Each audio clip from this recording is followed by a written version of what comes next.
Good. Happy Friday, everybody. Welcome to Freedom Fridays. Today's show, we're talking about the do's and don'ts, the financial do's and don'ts of 2025. I'm Kamari Ellis. We got Jimmy Maestro Williams, because Jimmy's backstage singing, talking about his Drew Hill love, but we'll talk about that another Not time. about Drew Hill love. We were doing a comparison. And of course, Corey's going to come and have Jimmy's back. I told y'all. What are we talking about? What's up, people? We're going to have a good Friday show as always. How y'all doing? Let's get it popping, man. I'm just a grown man running out of time. Let's go, though. I'm sorry. Let's go. He got chops. Let's go. Let's get it. Good afternoon, good evening, good morning. Welcome to 2025, y'all. What is good? Happy New Year. Wait for our folks to come in, man. We got folks here. We got folks here. Oh, we got folks here. Yep. K. Thomas. Welcome. Dr. Chaz is in the building. Cedric's in the building. Welcome. So folks are here. They out here early. No, they on time. Okay, we're a little late. Excuse me. I've had a busy week. My apologies. Whoa, Brandon coming through. Oh, I like that. He's setting the tone right away. Thank you. Brandon, what's really good? Appreciate that. What the hell was that? I don't know what's going on. What y'all got going on, man? So, all right, what are we talking about today besides Drew Hill's trash? Whoa. All right, Drew Hill's not trash. I'm sorry. I like 2 Drew Hill songs. 2? All right, you know what? You told you out that of before. pocket, man. We're supposed to be talking about the do's and don'ts. We're going to talk about that behind the wall. We're starting with some standard. You want to take that back, man. You out of pocket, man. That's okay, they're not trash. They're just mediocre. You being egregious, bro. All right, they're not better than Jodeci. But we're going to talk about that. If you are a member of the Village, go on over to www.blackwealthrebels.com. We're going to tee this up. We're going to have a conversation. We're going to have a Drew. Matter of fact, if we do it behind the scenes, we can actually go song for song. We can actually Correct. Yeah, we can go song for song. Matter of fact, I'm making a playlist. We're going to battle this out, bro. My man, you out of pocket, man. You out of pocket, man. Ain't no Drew Hill standing there take place, man. Cedric, thank you, sir. Appreciate you. Hey, listen, Cedric is a member of the Village, so much love to Cedric, man.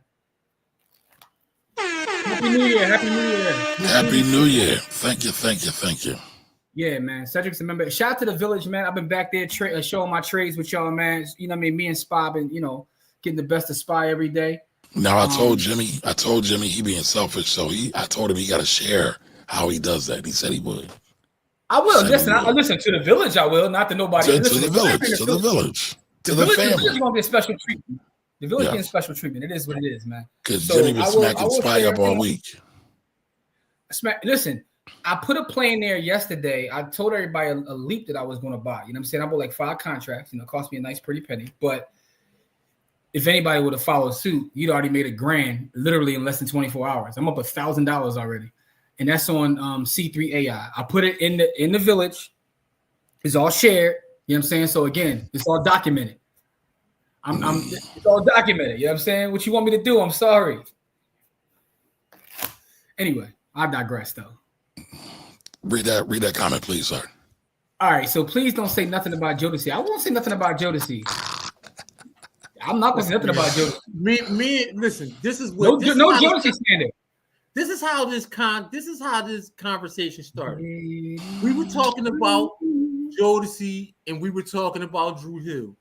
Now, I made this statement about me and Jim been having this argument for about 10 years.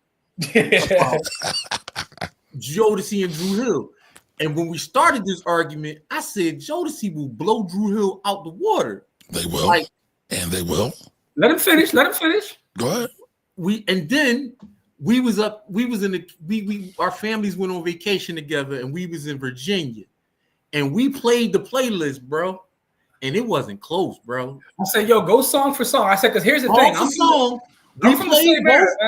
We played song for song, and it wasn't close. Drew Hill got way more slack. Because I'm gonna tell you why, right? So I'm gonna give you my perspective. As a matter of fact, we can get a little snippet of kind of the conversation we're gonna have in the village, right? So the thing is, I think that Jodeci's highs are higher than Drew Hill. Like with Jodeci at their best songs are better. I get that, but I'm talking about song for song. Their worst songs Drew are Hill, better. But song for song, Drew Hill got more slaps because half of every Jodeci album is Garbitas, is trash.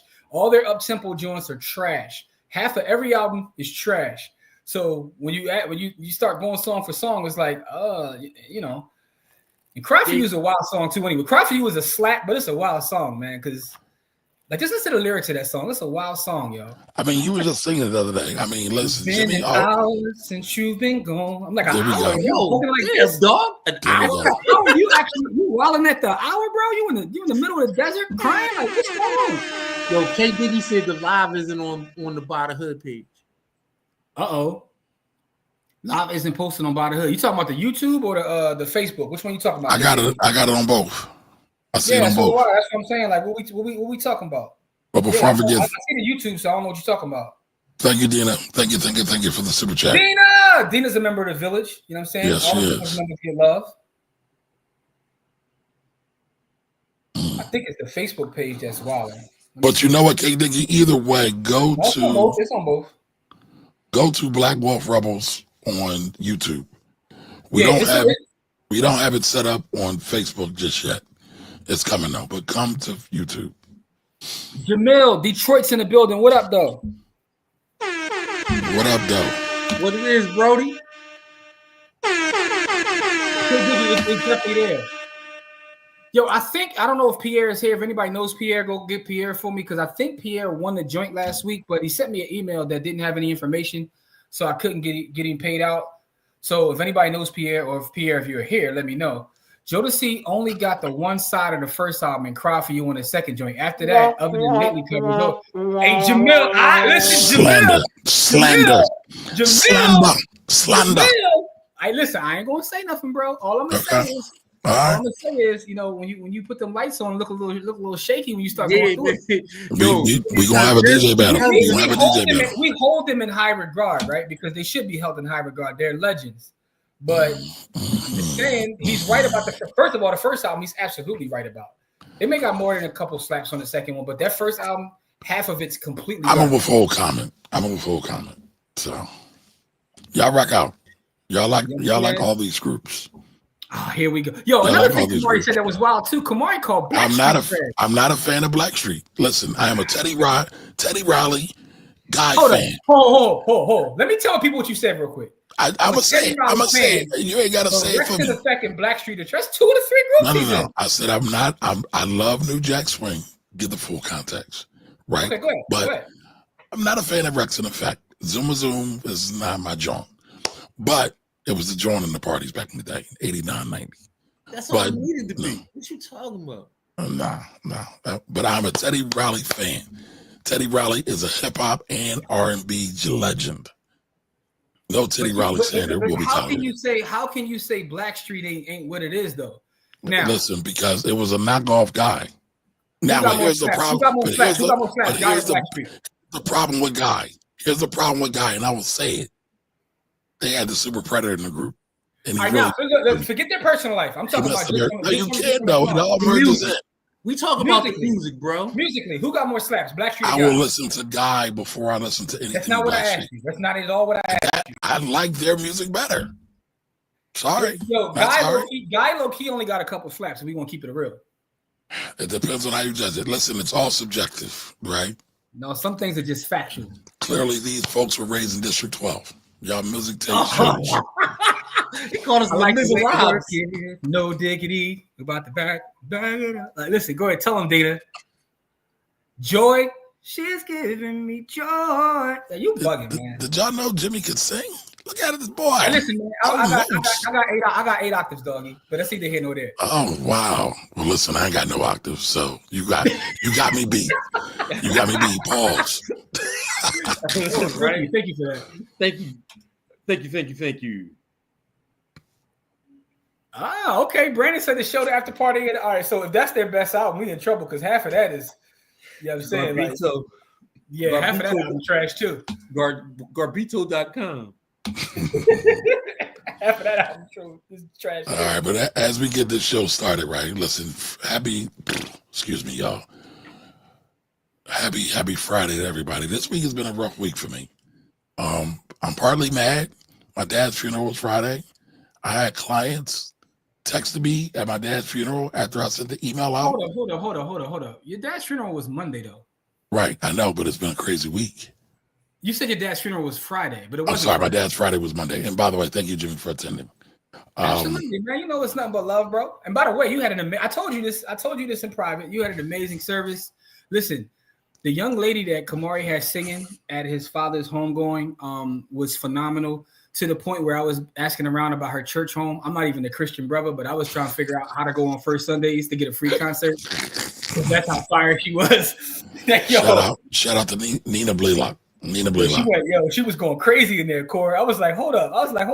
I might go pull up with a Sunday just to get a free show. Like what's going on? Like, she was going crazy. No, she did her thing, and it was crazy, right? This is no diss to the church, but I felt like her mic levels weren't up high enough, and their levels were higher.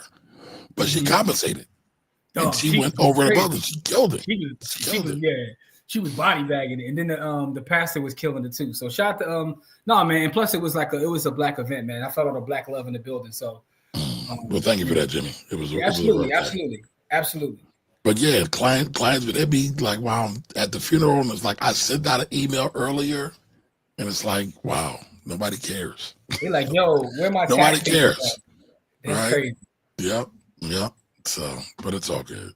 I'll reserve comment for that on another day. But we talking about 2025 financial do's and don'ts. What's the funny thing? I'm laughing at Jamil's comment. He was slandering Blackstreet too. So on one hand, he's on my side. The other hand, he's on your side. Like, he said that the future loaner choice Blackstreet. Dave by himself. Dave Hollister got slapped. You will never hear me slander Dave.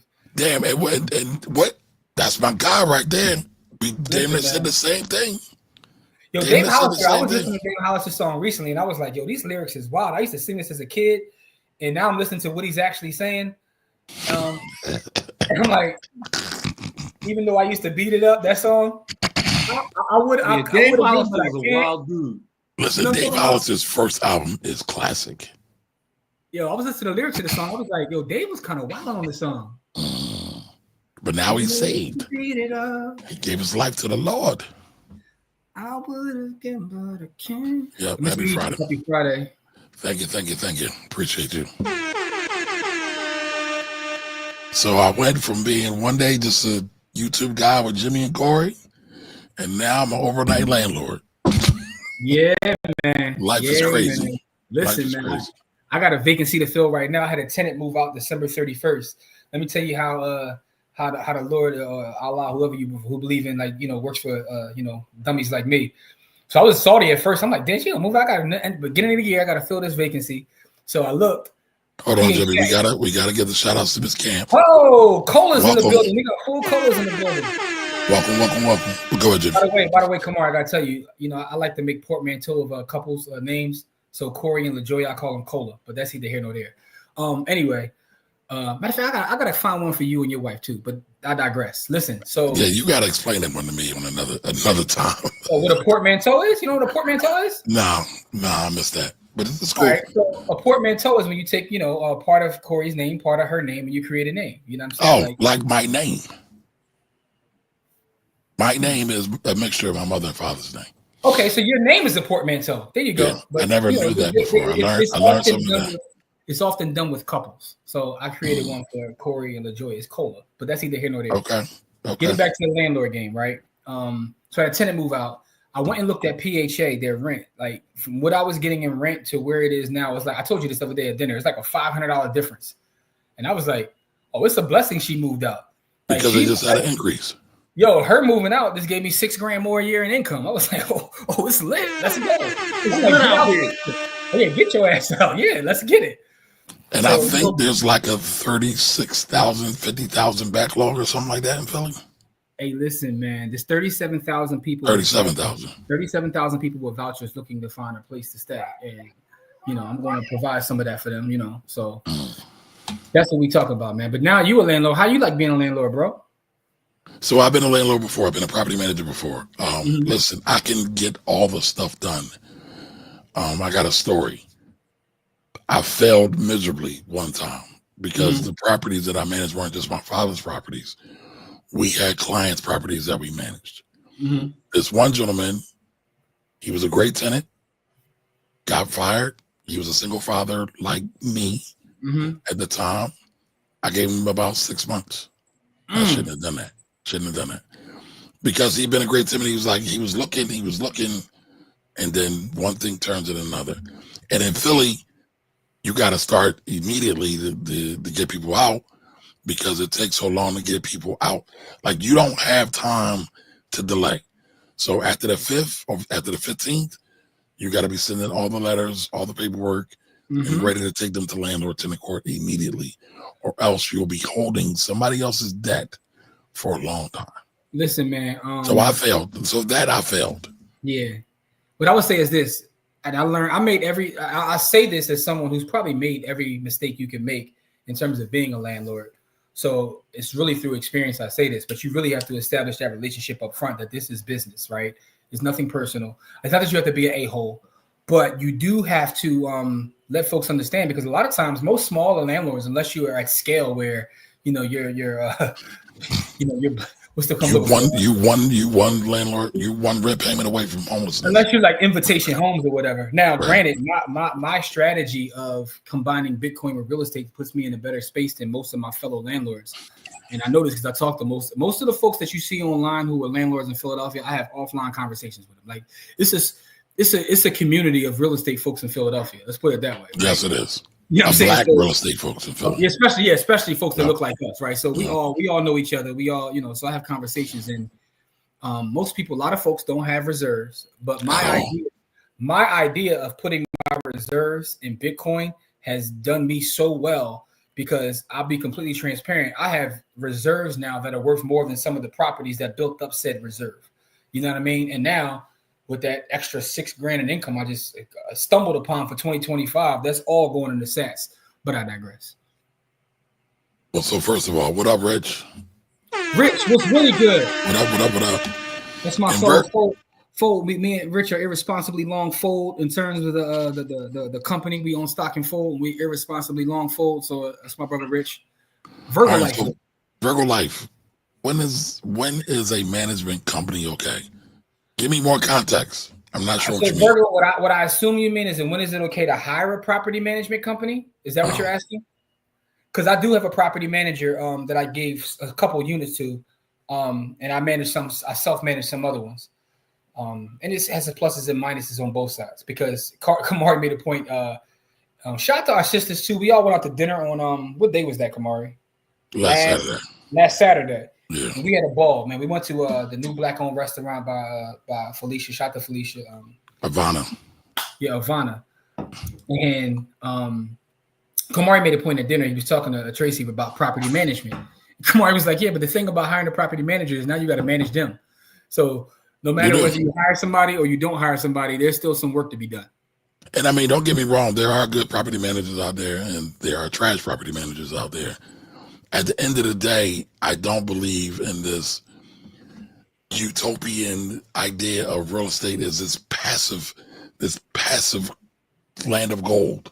It's not. It's a pain in the fucking ass. There's only one way to get passive real estate. There's only one way. Buying a damn REIT. That's it. That's it. But hold on. But to go back to Virgo's life. So Jimmy does a hybrid thing. I think it's okay to do it. Listen, I'm about to do it from the get-go. Now, my experience is a little bit different because I've done it before. I have other friends and colleagues in the space, so I might just hire somebody to do some of the stuff that I don't want to do, especially as I get my hands around this thing. But I don't think there's anything wrong with it. The argument a lot of people make is, well, you're giving that money away. I think that's the wrong argument. I think you're getting your time back. You're buying your time back. Right. And I think people think about money and time totally wrong. And Jimmy and Corey are the kings of that because they wrote a book. What's the name of the book? I'm getting ready to show you. Come on, man. How you gonna mess with the alley-oop? Own Your Time and Space by Corey Camp. You know what I'm saying? So here's the book right here. It's a book written by myself and my brother Corey. There you go. By the way, you can go to onyourtimeandspace.com to get a copy of the book. You know what I'm saying? Right through Amazon. But this is our book here, On Your Time and Space, written by myself and Corey. But, I feel like if you don't have 10%, at least, because that's kind of like a standard, it's different on different places. But if you can't invest 10% into your time, business, and your business, I think you're doing it wrong. You're looking at it wrong. And you're probably making a decision based on your reserves or lack thereof. So I would do a manager in a heartbeat, a good manager, because again, you still got to be on top of it, because at the end of the day, your name is on a deed, and that water bill, that gas bill, that tax bill, they track you forever. It follows the property forever. Side note: if you're in Philadelphia and you're a landlord, please sign up for the PICO and PGW landlord program, because you can protect yourself when they make it not follow you. Oh, I didn't even know that. Okay, Jim, we need to talk. I guess we need to do a show behind the village or in the village. Listen, the village gets all the work, man. Y'all getting the plays. Y'all get all the work, man. What is this? Have you seen the old cat that got mushed down the stairs and transitioned after confronting it? Like, no. Damn, I don't want to see that. Yeah. Listen, man, when I go into these properties, man, you gotta go correct, man. That's all you gonna say. That's all you gonna say. Corey, I think you muted, Corey. Chopper style, chopper style. In the words of Bill Collector, man, I got the burner. I got the burner. Anyway, I'm sorry, but yeah, you got to be careful out here. All right, Corey, can you read that? It says, I had a house rented out for 5 years. I sold the house in 2018. I opted to have a property manager take care of everything. If I invest again, I would manage it myself. Why? Good comment, but also good question from Kamari. Yeah, I'm just curious because, again, it's a community. I want to, and by the way, there is no wrong here, right? It's just the exchange of ideas. So why? So the reason I'm really going to, even with this other one, I may move it back under my own roof instead of instead of with the property manager, which I didn't even have the conversation with him yet. So if you're watching, shout at you, you might have just learned that. Is because I'm trying to work on personally. One of my goals, and we're going to talk about the financial do's and don'ts in 2025, is I want to work on my personal systems. You know what I'm saying? And that starts with keeping better track of properties and expenses and things of that nature. And also, getting my paperwork to my accountant in time so I don't have to keep filing extensions for my taxes. You know what I'm saying? No comment. You set yourself up for that one. Hey, listen, I threw you the alley-oop. You know what I'm saying? I'm Jason Kidd out here, man. You did. Jim, read that from Jamil. All right, so Jamil says, "Then property managers will cook your books if you don't have experience managing yourself first and are only thinking passive income." So, I get what he's saying. He's saying for them, it's a business for them, so they're thinking about their own income, and you got to make sure you understand. And I guess that's kind of with anything.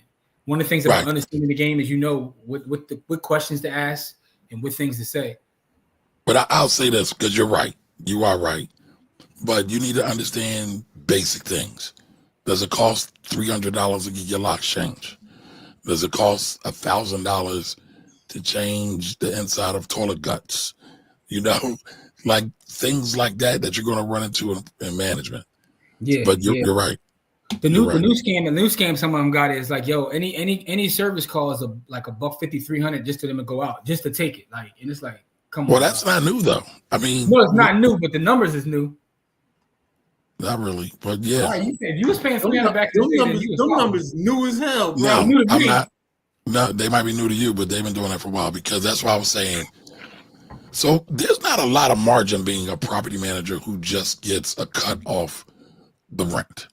So a lot of times, if they handle the service calls and the maintenance, they'll try to upcharge that, especially for emergency things where they get to take advantage of it.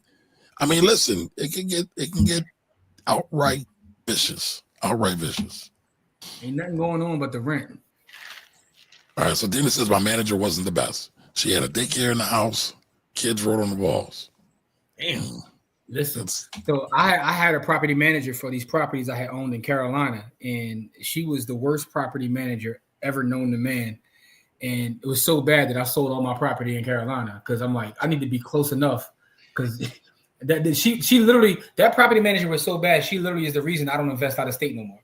And it's a personal preference. I know some of them gurus, you can go buy in the Midwest, and I need to be able to, like, you know, get to my properties within an hour. If I we need to talk about that too, because a lot of people are talking about that. Like, I was talking to a buddy of mine. He's like, the prices in Detroit look right, but I'm like, bro, you ain't in Detroit, and you ain't never did this before. You're never going.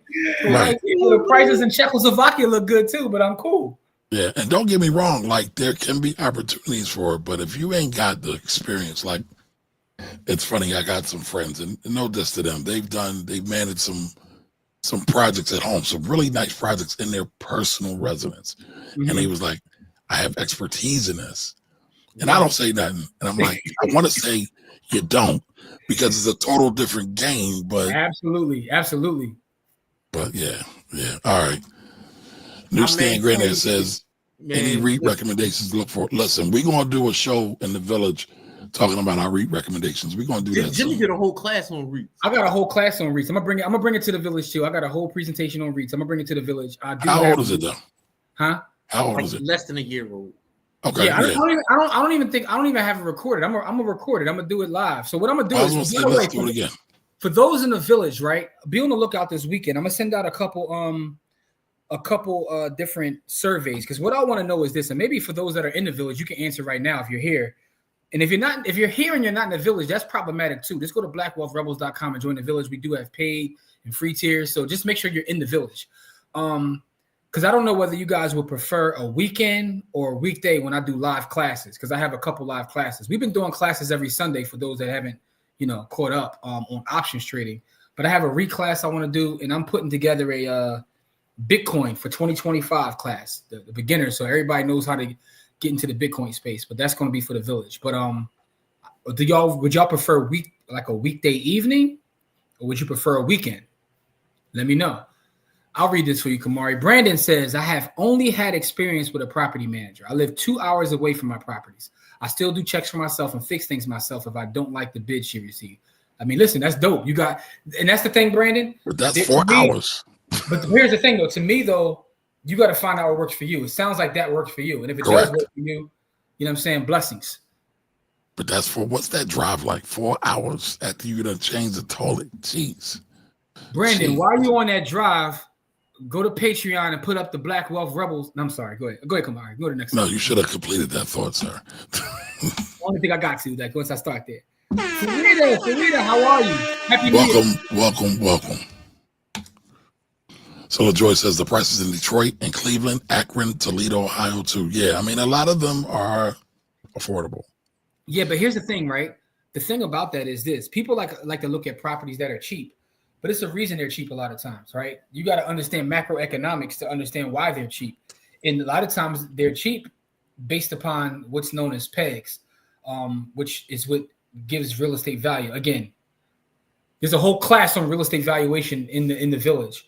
But the fact of the matter is, most of the times you'll have a more difficult time managing and renting said properties. And the economies of scale, kind of what it shows you. That's why they're that cheap, right? People say, I don't want to buy in the city because it costs too much. Yeah, but guess what? That's the reason why I can get a tenant tomorrow if I feel like it. And you'll be looking for a while. It also is why I'll get a better quality of tenant and why you can get a terrible tenant. It's also why the value of my property is going to go up threefold in a year and yours isn't. And why some of those places that were named, those properties have been, cheap for decades. Jimmy, real quick, tell people what pegs are. Physical, environmental, government, and social. The different things that influence value. And all those things matter.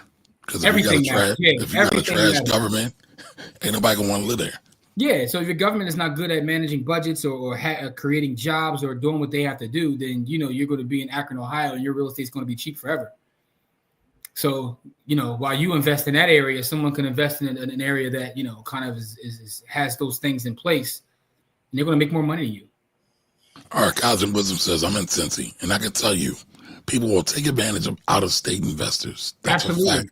Absolutely. You got to have boots on the ground. But do me a favor real quick, everybody, in the chat. Let us know where you are at, where you're from. I know Cosmic says he's from Cincy. I know Jamil's in Detroit.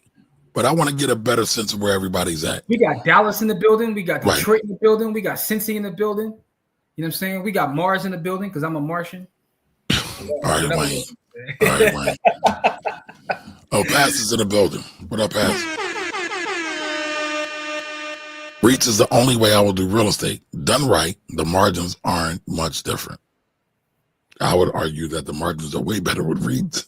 So it depends. It depends. Oh, I know. But I'm thinking about the time. Like, I don't think people put the proper value on time enough. If you know how to source deals and find the right buy, I got a property right now. I literally paid $1 for it, and it's paying me $1,200 a month. So your REITs ain't never going to do that. Well, damn, can I borrow $1? I'm poor though, but I'm just telling you, like, nobody's REIT is ever going to do that. So what Jimmy hasn't told y'all is that, you know, he owned like 5,000 doors out of state. That's why he owns like. That's why he owns like 10 Bitcoins. I'm poor. I'm a poor black man. I'm struggling out here, man. You know. All right. So K Diggy says weeks. Cedric says week. I mean, I'm sorry, weekends. Okay. All right, weekend again. All right. Do you go into how to grab alternative tax benefits with REITs? Well, a little bit, right? So a REIT for those who don't know what a real estate investment trust is. Literally, you buying ownership of a company that is in the real estate space. And there's a lot of ways you can do it, specifically depending upon which kind of account you can buy it in. Because sometimes people worry about REITs. They say, well, I can't shelter the taxes the way I can with a physical piece of real estate. But if I'm using a Roth 401k or a Roth IRA, just as one example, now we talking about being strategic with it. But there's just real quick, there's two different types of REITs.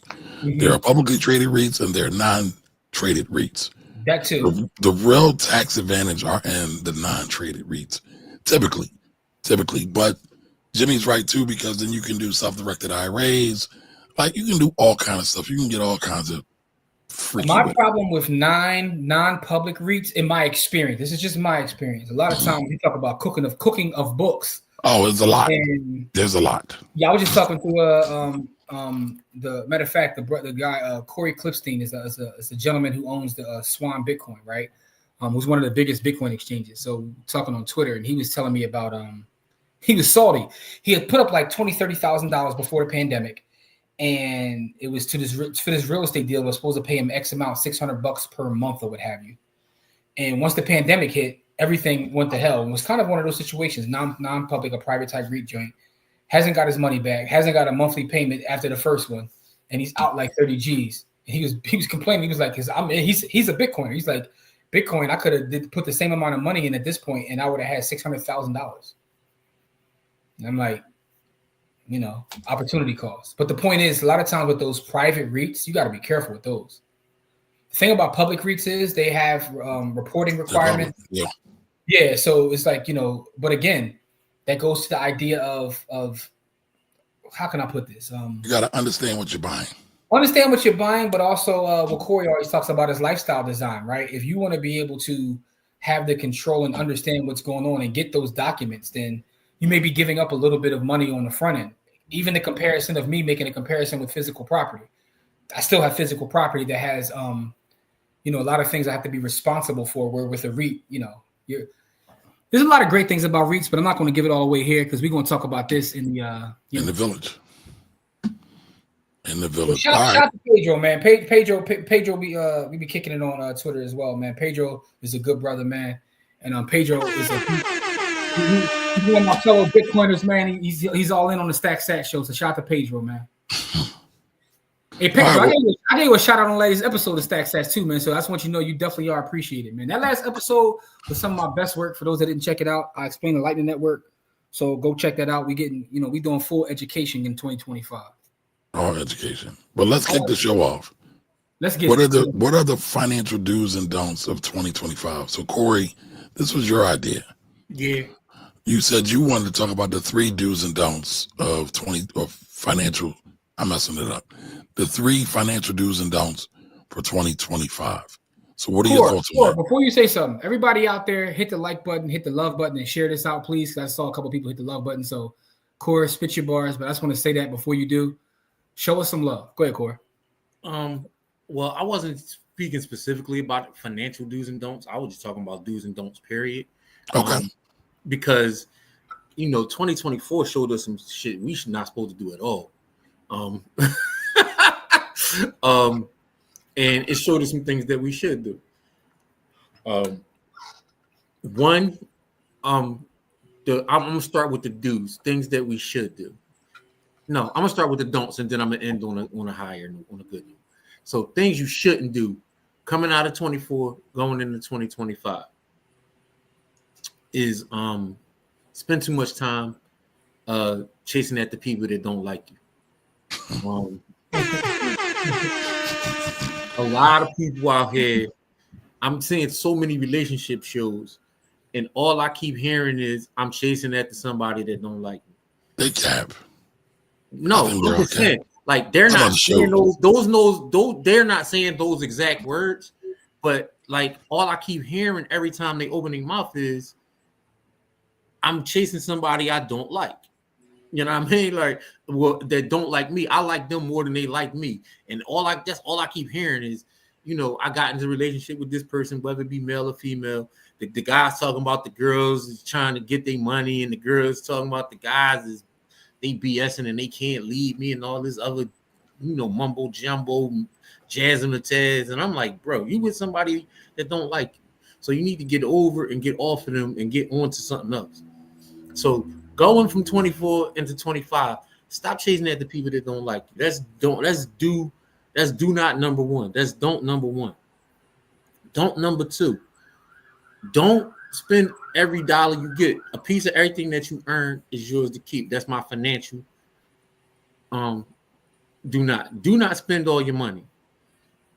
Don't spend it all. Find some, as my my compadre, my buddy Malik would say, stop buying dumb shit. Stop buying dumb shit in 2025. If you don't need it, you don't want it, don't buy it. Because people just be buying stuff to be looking good for other people, and that's ridiculous. That's super dumb.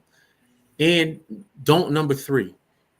Don't come for me unless I send for you. I put away my pistols in my verbal pistols for a few years.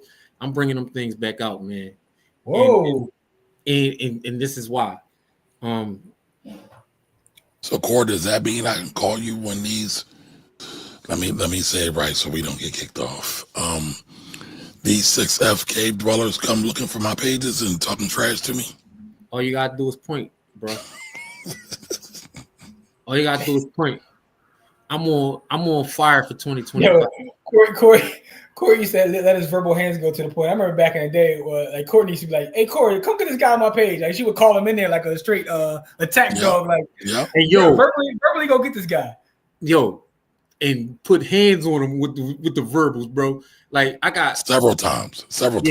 Like because the thing is, I know people don't read, so when I start saying things, the first thing they're gonna do is try to deflect because I know they don't read. So I won I won 98% of the time before we even get started. But anyway, so yeah, I'm letting these verbal hands go for 2025. So I will not be slandering my brothers because that's the promise I made to Jim and when we started this business, we don't do our brothers dirty. But if you come for me, I'm coming back, and it is not going to be pretty when I get loose. And I'm going to say whatever it is. So whatever it is what I'm going to say. So if you don't want no trouble, don't bring. Yeah, if you don't want no trouble, don't bring none. 2025 is not the year for your bullshit because I'm not taking it in no way, shape, form, or fashion.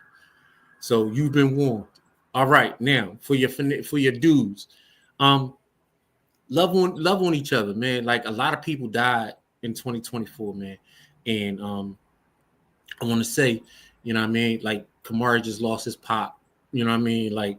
A lot of people around, the holidays was getting out of here, like really getting out of here. But every year is like that. But when you go into a new year, you realize like, damn, I made it to a new year, and a lot of people ain't make it where I made it. So love on your folks. That's the first do. Do support the people that support you.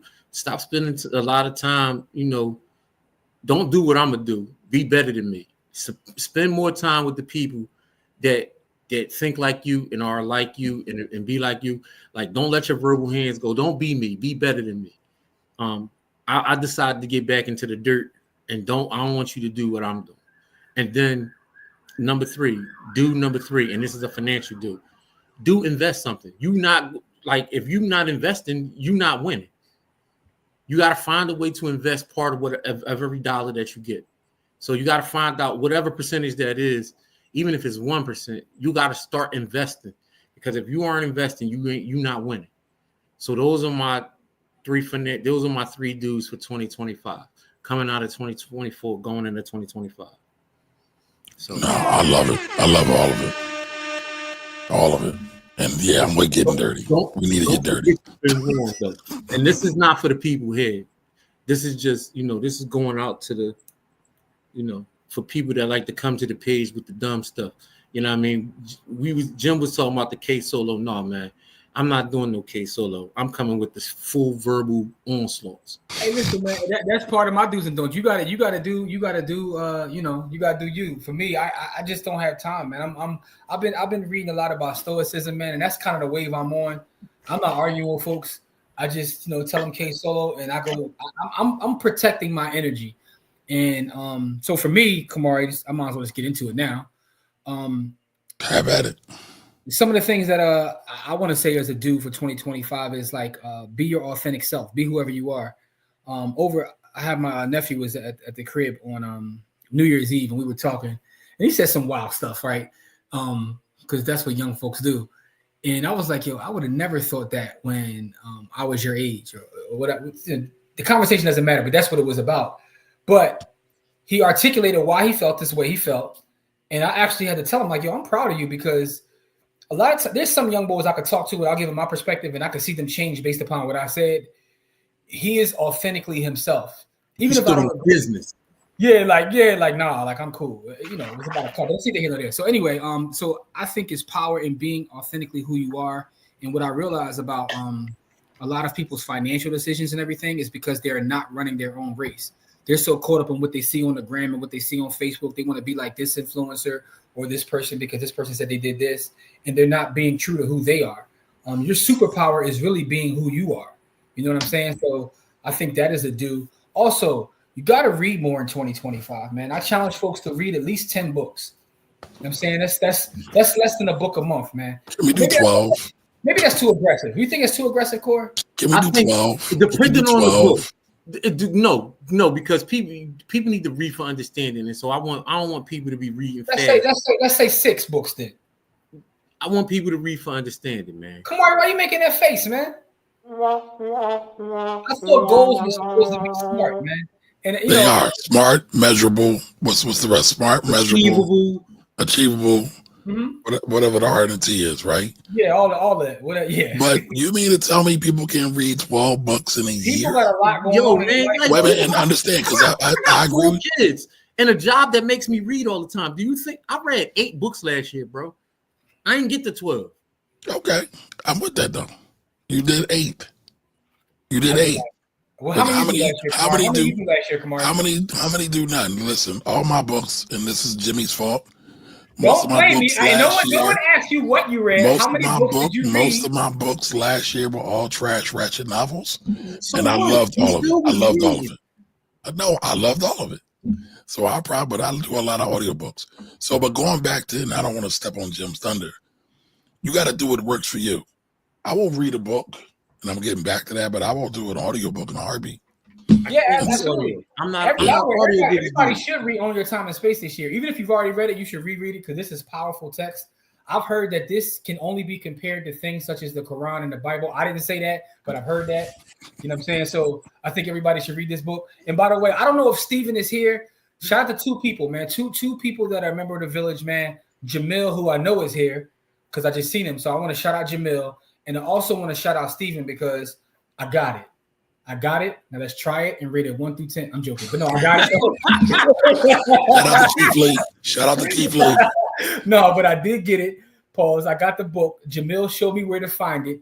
I thought I was being scammed, but the book actually came through. I started a couple chapters in. It's pretty good so far. But I like the way the guy tells a story because he's not just giving you facts. He's telling it through stories. So I do appreciate that.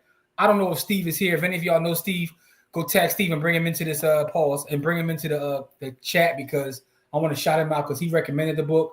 Jamil told me where to find it because you can't find it on Amazon. You can't find it on eBay. I don't know how Jamil found that site, but he found some used bookstore in the middle of Kansas. I don't know what kind of algorithms Jamil got. Jamil be in the dark places of the internet. No, listen, dog. Jamil be in the underworld of the internet, man. But he found it for me. So shout out to Jamil, man. I appreciate you, brother. That's dope. But do more reading for 2025. What not to do? Here's my biggest thing not to do, which is procrastination, right? And that it pertains to finance, but everything in life. Always talk about what you can do later. Just get it done, man. Start tackling things, getting things done. That's what you don't want to do in 2025. Also, what you don't want to do, which kind of coincides with what I said you should do, is like understand that when you are on the internet and you hear these things, you got to learn to do the knowledge, man. Like I said in my video I dropped yesterday on the socials, you got to learn to do the knowledge for yourself. Don't trust anyone. And when I say anyone, don't even trust us three. And these are my brothers. And we try to put out positive energy and do things, but you got to learn to do the knowledge. You got to learn to think for yourself, because that's also a superpower, man. Like you got to learn to do for yourself, man. I was raised in an environment where I was taught do for self, but that means so many things. So stop taking people's word for it. I don't care who they are. I don't care if they're your attorney, whatever it may be. Listen, even your doctor, right? Do the knowledge, man. So that's my thing. Don't take anyone's word for it. Got to read books. You got to be your authentic self.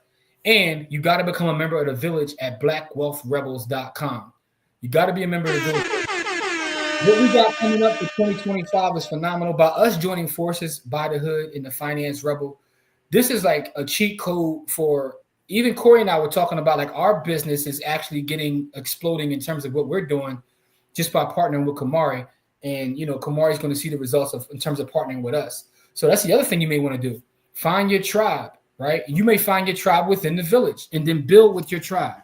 A lot of times, a lot of us go out and try to save the world instead of just focusing on the people that are on the same page as us. So build with your folks, man. And last but not least, last thing I'm gonna say, Kamari, then you can get into your bag is Black Queens Forever. No bunnies never. I just gotta add that. I gotta say it. It's gotta be said. For 2025, it's Black. Gotta be said. That's all. It's got to be said. It's got to be said. Gotta be said. Oh, Lord. We done created a monster. Well, first of all, I want to give a shout out to the new registrant of the village. We just saw somebody join the village. KV Curtis 3 pledged a dollar, join the dollar tier, the Rebel Ally group tier. So shout outs to him. Man, my thoughts are all over the place right now, so I didn't really prepare for this, but I will give you what's on my mind. Okay, speak from the heart. All right, so everybody knows that I just suffered a loss, and I don't want to try to use this like I'm trying to make it a thing for content. I'm not, but I do want to share with y'all what I'm actually going through. So what I'll say is clean up your financial house. That's one thing you have to do. I'm with that.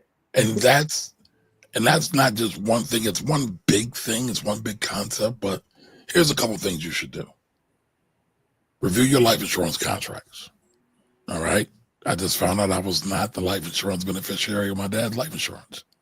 I'm going to get it at some point, but it was his oversight. I ain't mad at it, but. Oh, no. Do you mind sharing who he actually left it to? Because I think that's part of the equation. Because it's not like he left it to, you're his only kid. No. I was getting there. Okay.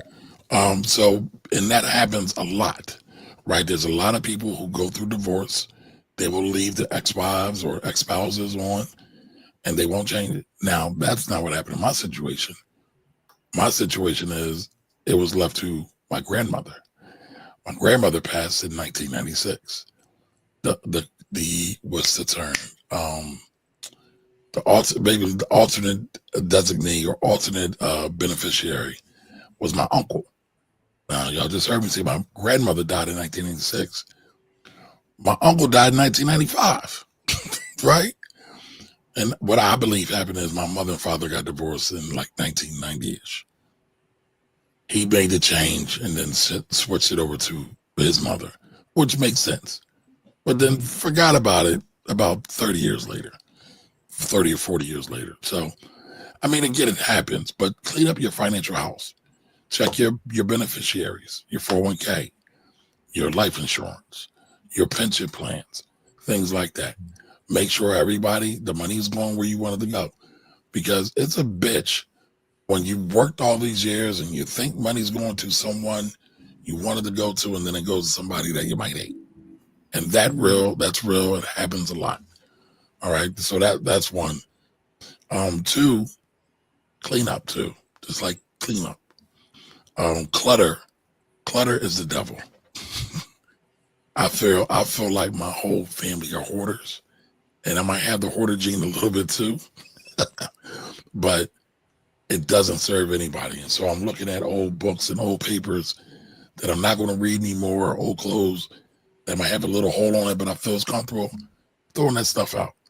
So not only do that with your clothing and other things, do that with your relationships as well. So just clean up your relationships. Yes, clean up in general. I feel like I need to pass you a couple of dollars, man. You preaching right now. I'm just speaking from the heart, man. I'm just speaking from the heart. I mean, you said it like my dad did have a lot of good relationships, right? You saw that with people coming, but he had some issues with some people too, but they still came and showed their respects. And so that tells me that he walked his talk. And the other thing I would say is walk your talk. Be about integrity. Be about principles. Because at the end of the day, yes, people might classify us as a money show, but we're really a culture show, right? That talks about money. Culture and relationships that talk about money. Correct. And if when you really get down to it, if your culture is good and your people's good, your money's going to be good. But we've been trained otherwise because we've been trained by our enemy. So the other thing I would say is know who your peoples are, like your real peoples. Not just the guy who sounds good, who laces a couple words together, but really people who really stand for your folks and stand for you. And like Corey said earlier, don't run behind people who say they like you, but don't never show it. Because again, when your words and your actions don't align, you can tell a phony in a heartbeat. But a lot of times we get in our bag, we get infatuated with the idea of relationships. I don't want to even say love, right? Because I feel most people don't know what love is. Love is an action word, right? You got to do things, and you also got to sacrifice. People don't understand what love is, but they want to be in love. I say most people are just infatuated with, I don't even know what to call it, but it ain't love because they're not working towards love. But I would just say work towards having real folks and rock for them too and give for them.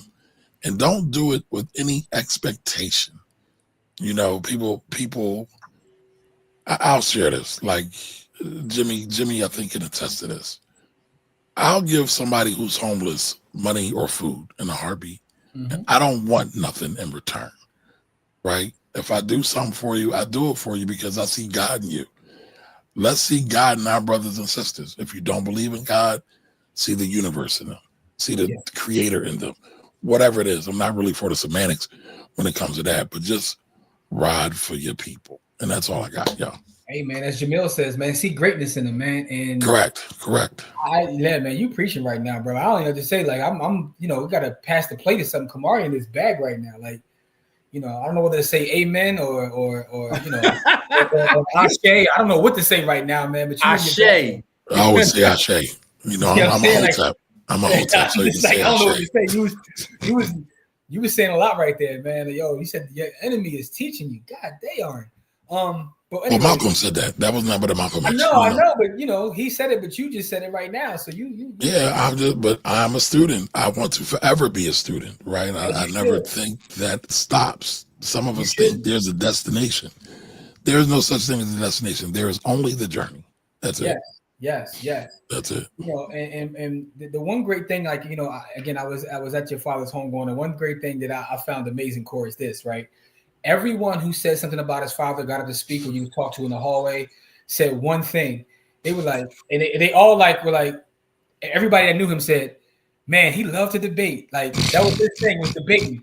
Everybody, I'm talking about every single person was like, you know, what do you remember most about him? He loved to debate. And I was like, damn, that's Kamari. Yeah. I admitted that. You're about to make me play it, right? The apple don't fall far from the tree.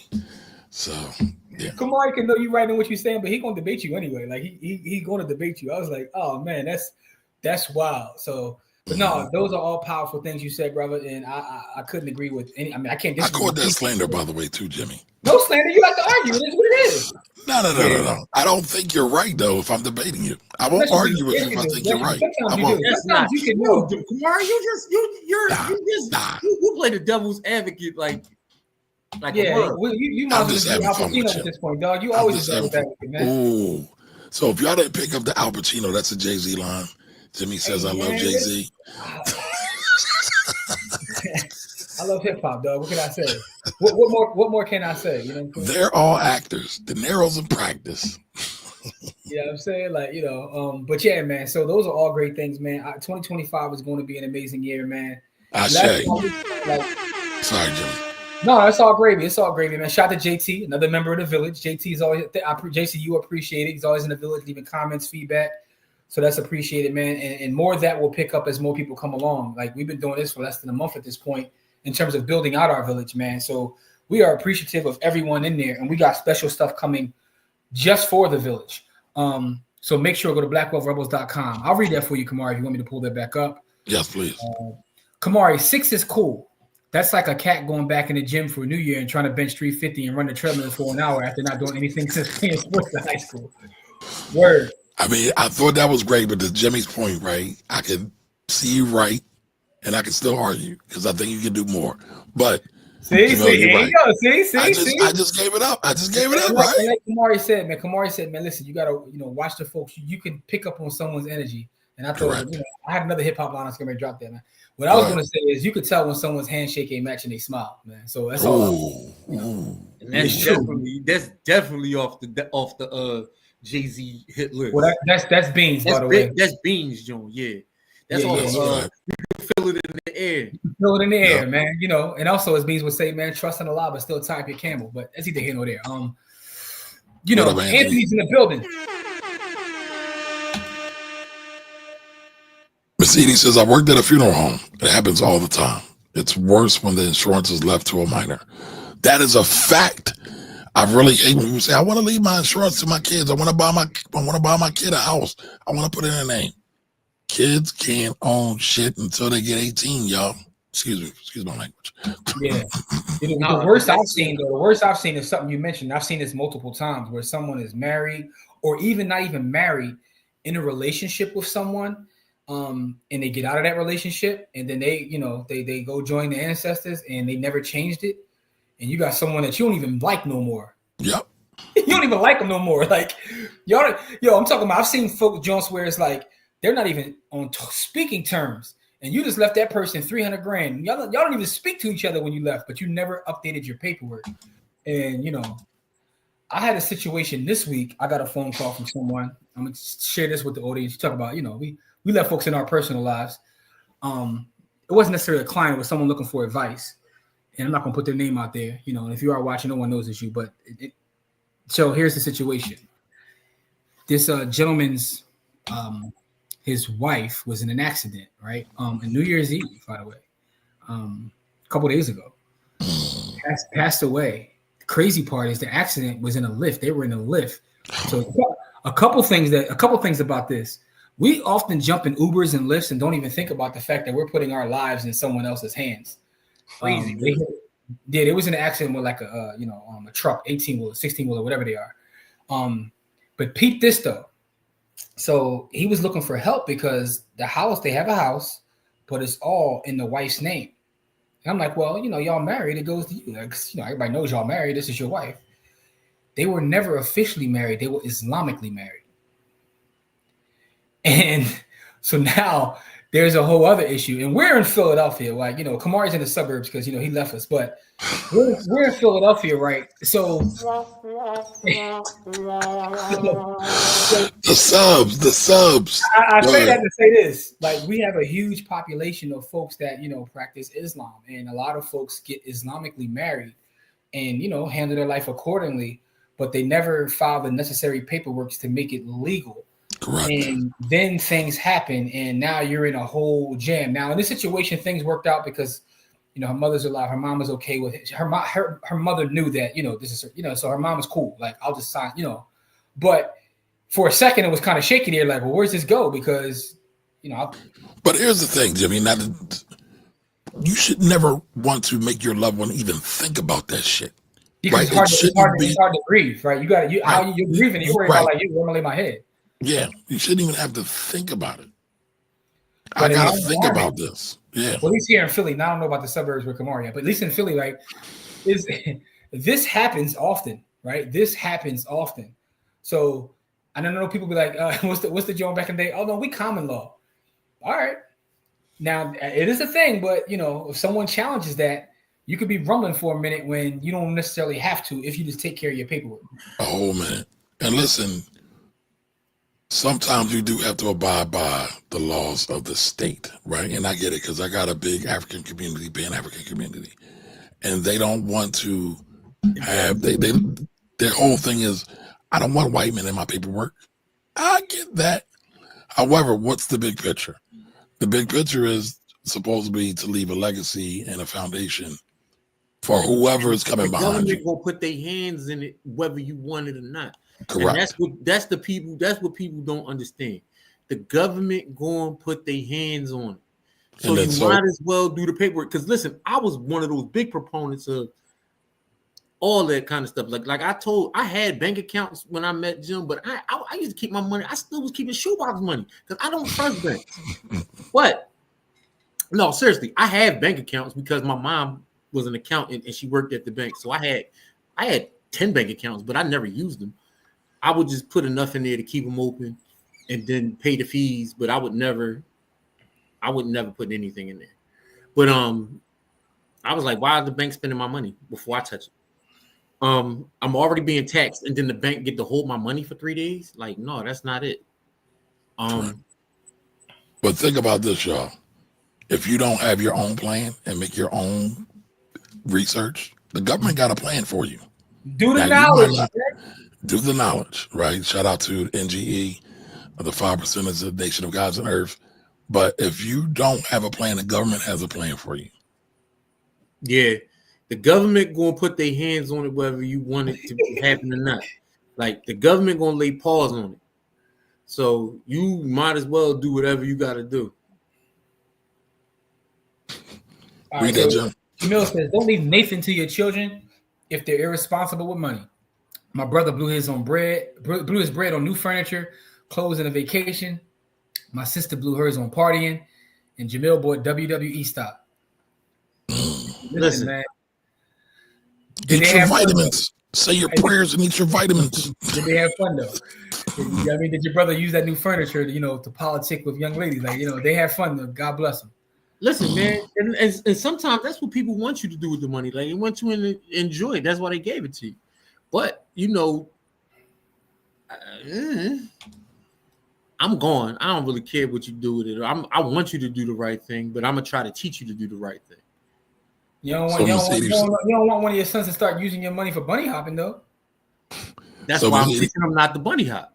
Mercedes says, I've seen where the deceased never selected a beneficiary. And the state I've never seen that, but that's nasty work. So what? Nasty thing I've ever seen. Nasty work. Well, there's a term for it. It's called a sheet. No, it's that too, but it's a sheet because what happens is that's when the state makes the decision. No, when I got you, Jim. Trust me, I got you. Okay, go ahead. Intestate is when you do not have a will. However, yes, that's intestate. Right, but insurance is a little bit different because it's outside of the rules. But what happens is when you don't have an estate or you can't claim the money then it's sheets. It's a weird word. It's probably it's ESCHEAT. It's a sheet. Right. Yeah. And so then the state gets that money and you have to put a claim on it. And so if nobody ever puts a claim on it, then the state is just riding rock free.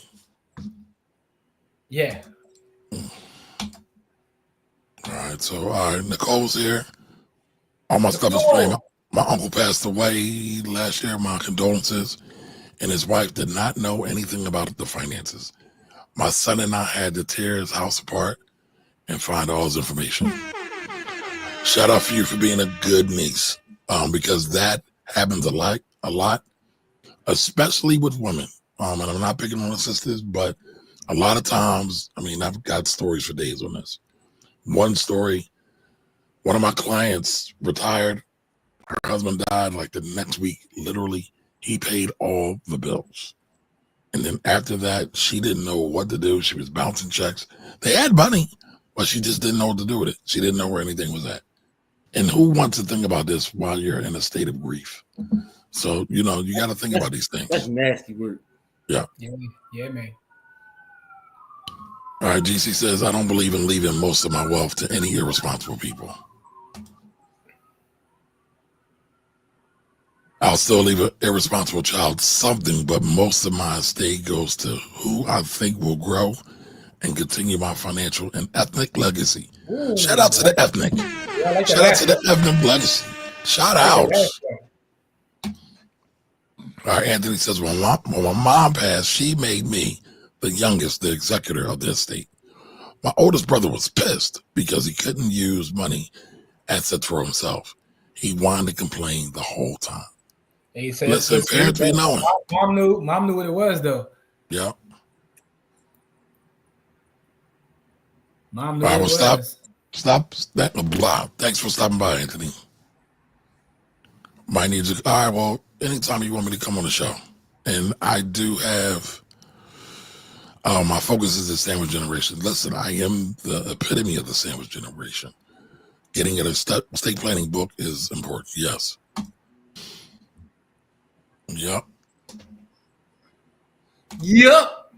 So what we got? All right. So but listen, if you have not liked, if you have not commented, if you have not shared, please do so now. Show us your lovers. Now they're saying there's 39 people here, but I don't see at least 39 likes on the board. So help the brothers out. Yeah, you know what it's going at? 40. Well, yeah, it's been vacillating. I saw as high as 45 at one point. Yeah, so, man. Show us some love. Hey, man. Make sure y'all join the village, too, for those that aren't in the village, man. That's important to me because I'm about to, let everything go back there, man. Like I said, for those that are back there, you can go back there now and check the dates and everything. I've been sharing my trades. Let them hands go. If anybody took that trade with me yesterday, you already up, you know what I'm saying? You're already up 4 figures, but I digress. Smack SPY around several times this week, but I digress. Anyway, man, with that being said, though, thank you, Kay. Appreciate you. I liked all 3 streams. Oh, Kate Diggy, it's love. Listen, if is Pierre here? I think Pierre is who won the giveaway last week. We're gonna do a giveaway this week, but Pierre, you sent me an empty email, so I don't know if Pierre is here. But if so, let me know. That was Still Rocks. That's his tag on YouTube. Okay, so I don't know if Still Rocks is here, but if you are, let me know. Nicole said I joined the village. Hey, look, love. Whoa.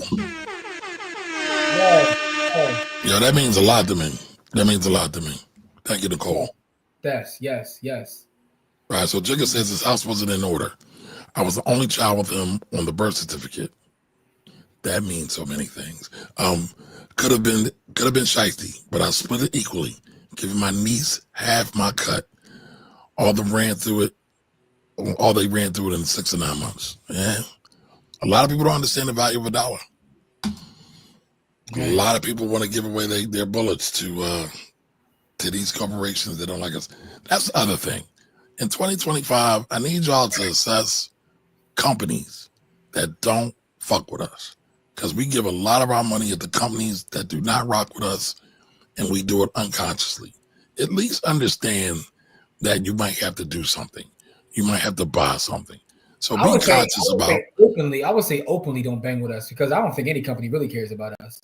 Okay, that's fine. I'll take that. I'll take that correction. But some are open and out front about it, and it's like you still going to support someone that's open and out front about it. So And yeah, that's the some make the correction. argument that companies ain't really here to care about us, right? It depends on how you see a company, right? Well, there's some, but I'll take that correction, Jim. People who openly do not rock with us, don't rock with them. Don't give them your dollars. Don't give them your financial bullets.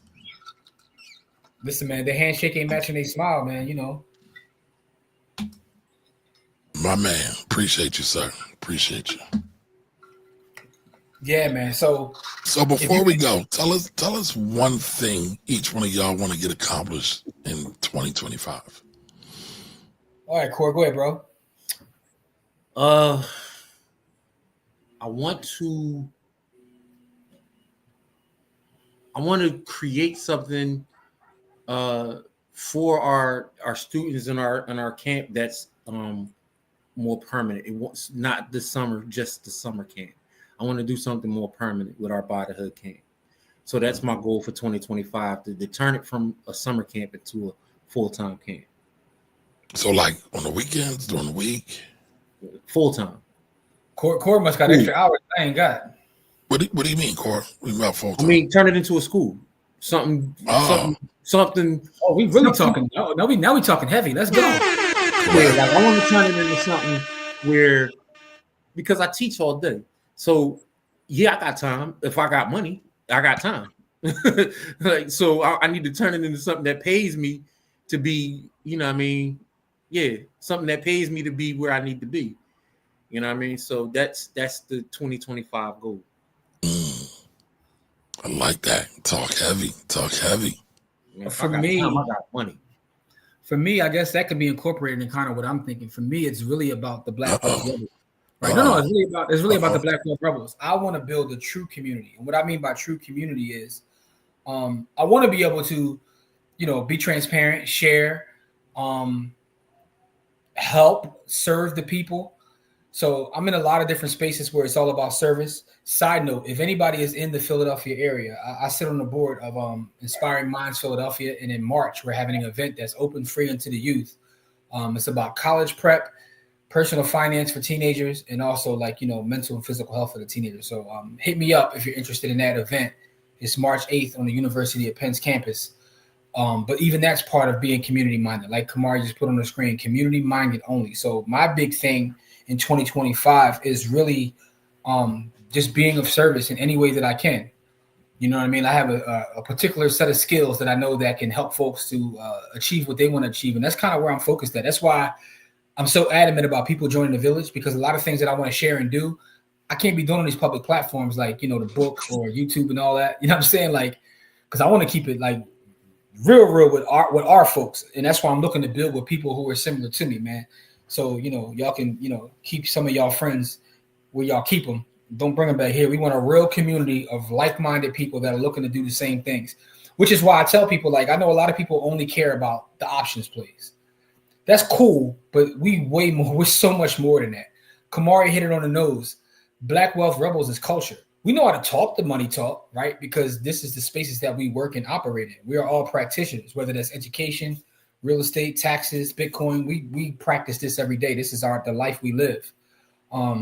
So we can have those conversations. As noted, if you go to the village, if you go to our Patreon and look at the catalog that we're already building up, and if you've been on a Sunday class, and if you see me share some of the stuff I've shared, you already know what that's hitting for. But it's really about the culture. So for me, everything I'm focused on is Black Wealth Rebels, to the point where, like, people was like, yo, so y'all join forces? I was like, yo, if you go to Buy the Hood right now, go to Buy the Hood website, it's going to take you to the Black Wealth Rebels. We are all in. And we are all in on building together. But this also taught me something about what needs to happen more in our community. There was a story that someone told me a while ago. It was a guy who was a banker at a high level. And he was trying to help this tire company, which was a Black-owned tire company. And they were making X amount of revenue. And within this actual space, there was only two Black-owned tire companies in this entire state. I think it was Carolina. And one of his suggestions, he was, was like, yo, he's a banker. He's like, yo, you guys should merge. And they never merged. And what happened was both businesses ended up going out of business. And the reason they didn't merge, he said, it kind of broke my heart. He said, because they got in an argument about who was going to be the CEO, who was going to be, kind of the COO.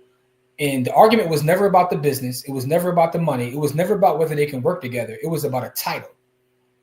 And I say that to say sometimes where we fail is we refuse to work together. So when we were having a conversation, because Kamari's always been our brother, like, yo, we're doing the same thing. Let's just work together. But I mean, not to cut you, Jim. If you look at our pages on YouTube, I think I'm like one of the most people on their show. On the Finance Rebel show, ain't nothing but Jimmy on them joints.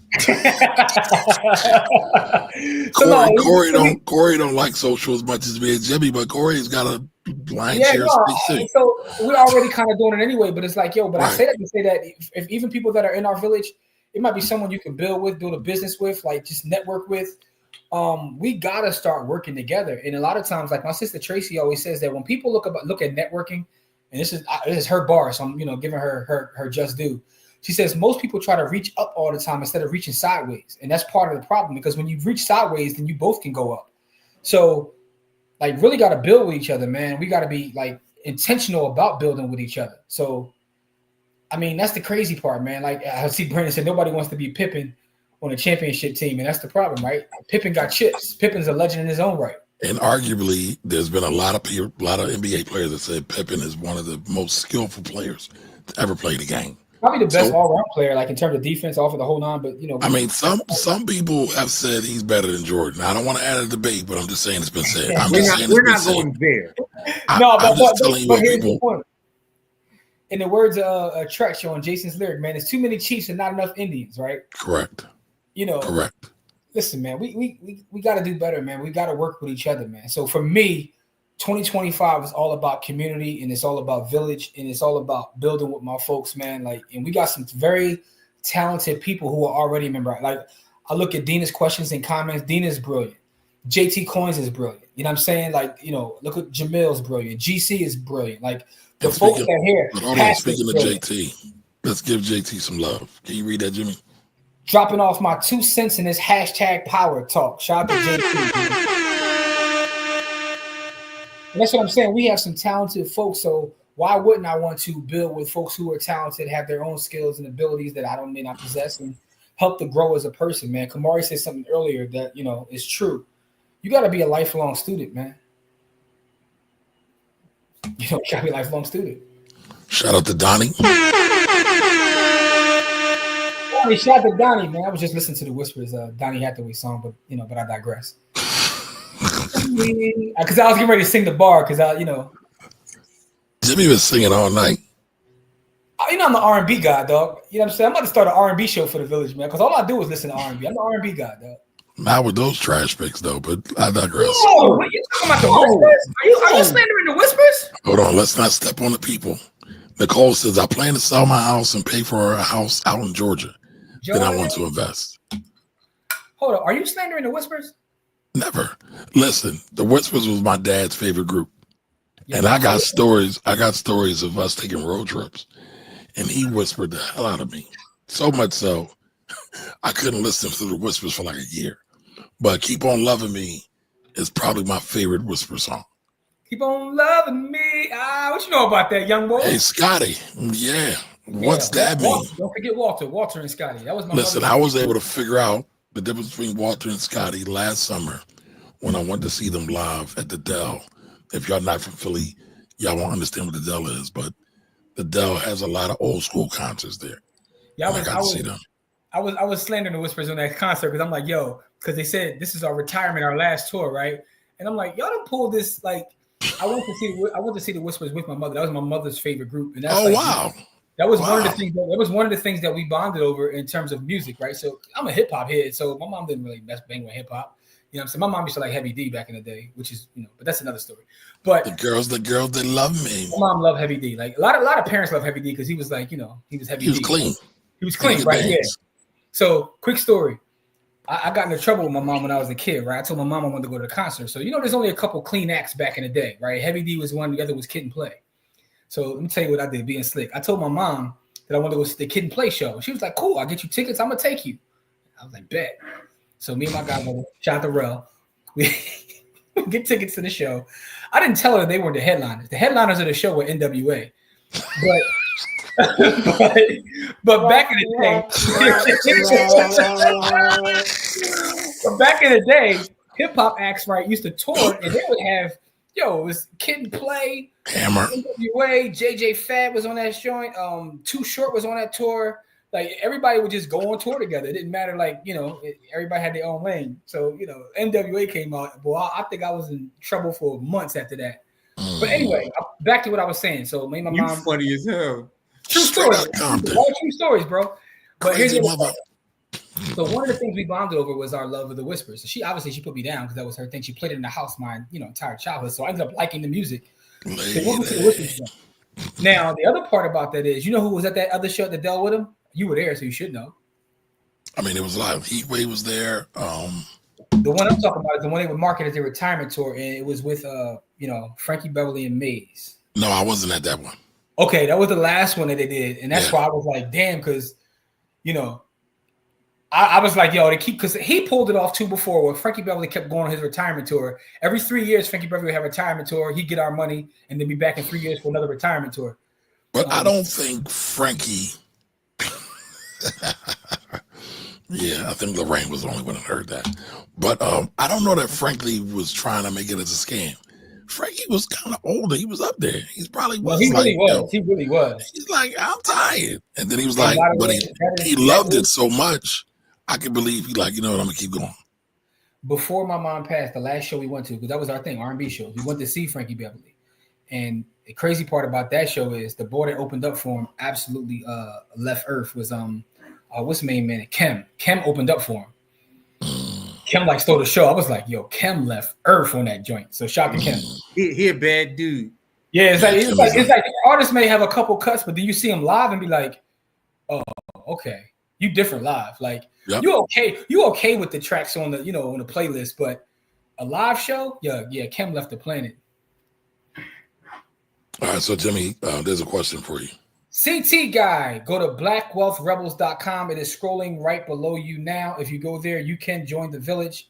We have different tiers. We don't care what tier you join. Obviously, the folks that pay going to get a little bit more, but we appreciate everyone who joins the village, no matter what tier. When Kim got into that share, what's the joint? Share My Life. He left the planet, yo. All right, good point. Never thought of it that way. I was trying to read. My bad. Sideways resonant up with networking. I'm going to use hashtag. Listen, CT, I stole that one from our sister Tracy Powell. So shout to Tracy because she's the one that brought that to my attention. This is how you network. You network by going to the side. I was like, all right, Trace. Trace is another genius that's a member of our village. We should be seeing Tracy more. Tracy and Courtney. Yes, they're gonna pull up. Pass is in the building. He says, if your network doesn't look like a cross, reach up, reach down, and sideways, then you may be sacrificing your net worth. Don DeMarco. Don Juan DeMarco. I want to see Pass and Batter Loaded Lux. I think Pass might have a shot. Pass might have a shot at the beloved, man. Absolutely. You might be sacrificing. I don't think y'all caught the double entendre. Don't even ask how. If it doesn't look, never mind. Anyway. All right, I think I missed a couple things. Give me a minute. All right, so we got JT. Thank you. Donnie Bryant. Got Nicole. Nobody wants to be Pippen on championship team, SMH. I want to win a chip. That's a bar right there. Listen, I want to be Robert Ory, bro. He's going to win all the chips. All the chips. Or Sam Cassell. Yeah. Oh, Robert Ory got 7 though. Right. Yeah, but I was thinking about Sam because Sam was a rookie. I believe he played with Robert Ory that year. Rockets, yes. Yeah, I think they won like 3 in a row. Crazy. 2. That's 2. But now, but beyond that, though, Robert Ory went and won some with the Lakers. He went and won some with the Spurs. Right. He won with the Rockets. Absolutely. But you can get bucks like Milwaukee because, like Sam, you can sell. But Yep. KB says Costco made a statement about seeing a continued need for support, equity, and inclusion. And that is for money's sake. It's been proven. Because their shareholders told them to. But that says a lot. They want that bread. Costco is also one of the companies that takes care of their employees. They really, in the grand scheme of things, right? So obviously a company's a company, but when you look at how the benefits they give their employees, it's kind of dope. Right. Yep. All right, your average logical thinker. Happy New Year. Over something, bro. Go back up. Merry New Year. To where? Where? It says where's this village that Jimmy? Oh, we just told him. We already went through that. We We gave it to him. BlackWealthRebels.com. We told him. But just for the people who missed it, who are in the back, where is it at? Where is it at? I just saw it. Like Milwaukee, because like saying my. All right, I'll find it. I'll see it. I'll see it somewhere. Yeah. But yeah, all right. Yep, Lorraine. So Lorraine caught that. Oh, you had some slander or something? Come on, what you say? What you say, man? It wasn't slander. It was saying that was what they said at the show. Straight out of Compton. Crazy. Yes. Named Ice Cube. My mom turned and looked at me and was like, "What? No, we leaving." I'm like, "Not yet. Hold up." You know what I mean? Like, and then the boys from South Philly and North Philly start to rumbling in the stands. I'm like, yeah. Listen, they don't understand how serious that is. Oh man. One boy got his chain snatched. It was wild back then.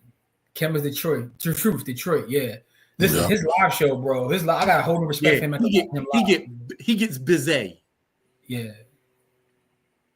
That Share My Life. He went to that joint though. He had the crowd going nuts.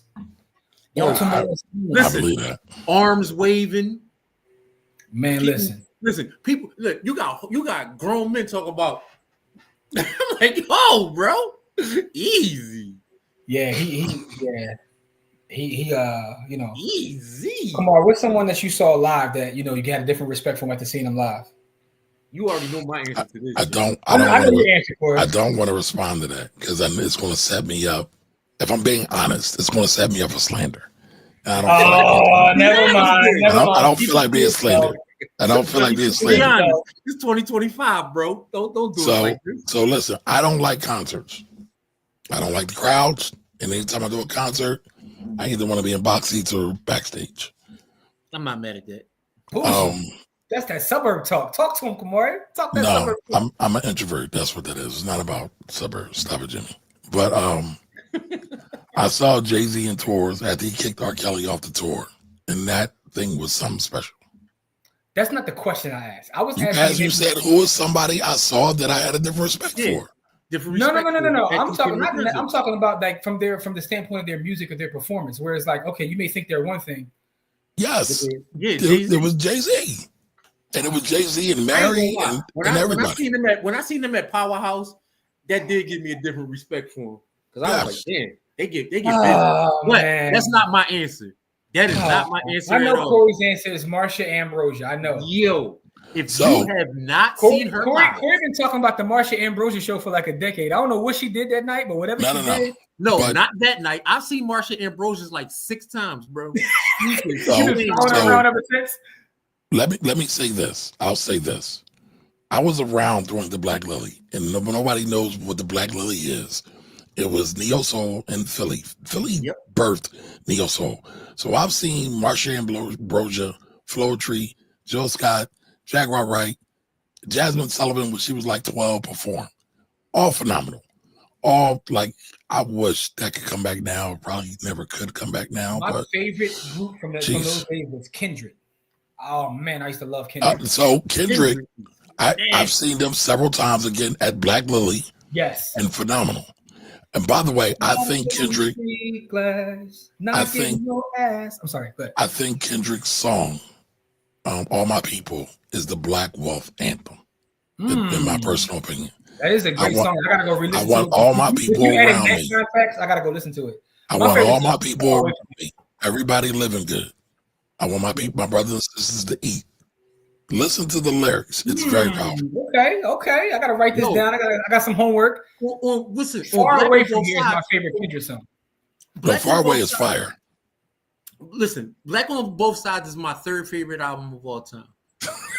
It is. What I tell you, Kamari? What I tell you? No, listen. The Infamous will always be my favorite album because at the time, and then after that is damn, I'm blowing a break. But anyway, they all came out at the same time because damn, what's the one that never come to the shows? Lauryn Hill. Lauryn Hill. Oh. It's Lauryn Hill's album, and then it's Black on Both Sides. And the crazy part is most people think because it got so many bangers on there, like, you know, I could pick one of Tini's. Umi Says is my favorite song on that album, bro. because of the hook. Well, the reason Kamari is laughing is we were at dinner, right? And he said, wait a minute. Let me. So Corey, I don't know if you're in the hip hop group.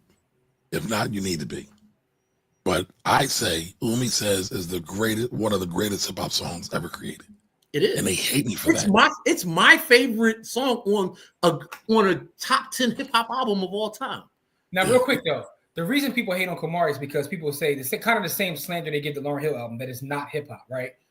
Now, it depends upon how you look at hip hop, right? Correct. Hip hop is how you live. Rap is what you do. Listen, correct. But Corey, he was laughing because when we were at dinner last weekend, he said something slanderous about the album. I forgot what he said. I was Most Def or whatever. I said, you better be lucky. When you said something, it was either you or Tyrone, one of y'all. But I said, you better be lucky Corey's not here. I said, because Corey, the infamous and Black on Both Sides. No, so let me help you out, Jim. I told him that. And it's funny because now you come here and say it. Corey, don't say that, Jim. I'm going to help you out. That's not what I said. What you said? I said, Flip on De La Soul.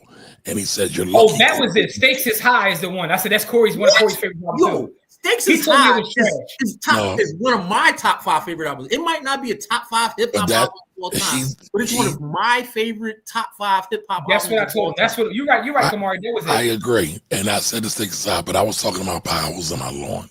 I didn't rock with Potholes in My Lawn. That's not on the Stakes is High album. I know, but that's where it went. That's how it started. Yeah.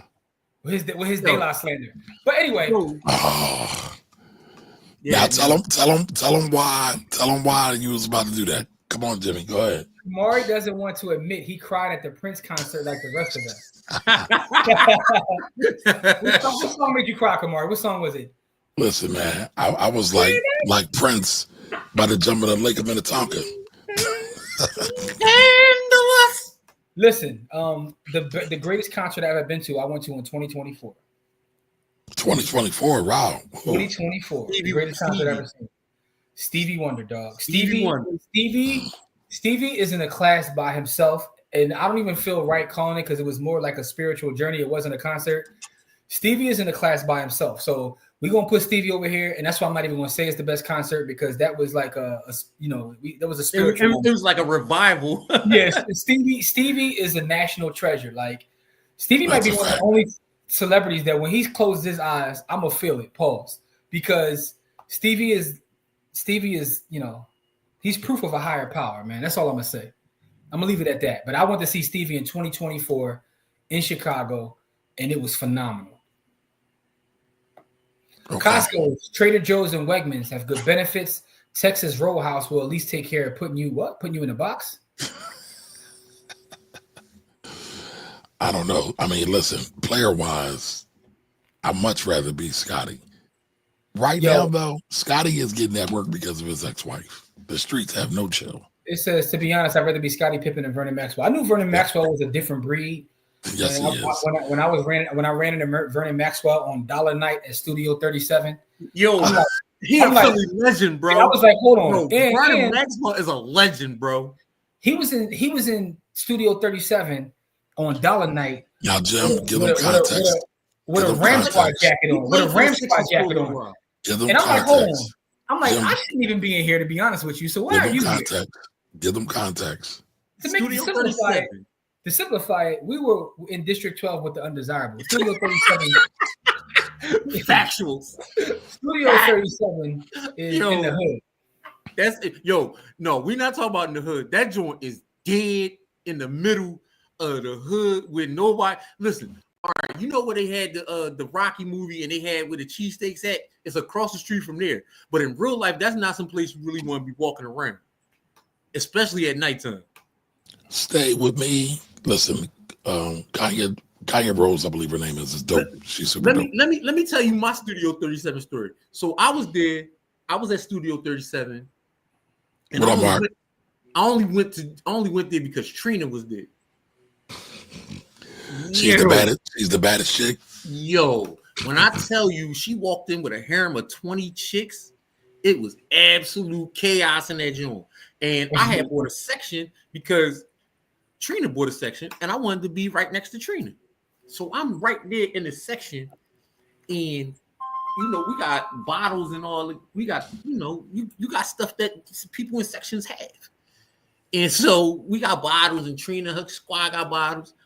And one of my homies tried to reach up Trina's skirt and to tell you the absolute chaos that ensued after that, where we got put out of Studio 37 with all the baddies in there, was absolutely crazy, bro.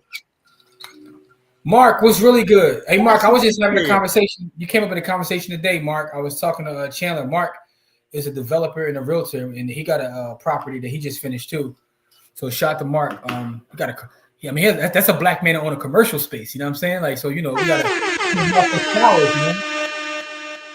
Give Mark his flowers. Shout out to Mark. Yes, indeed.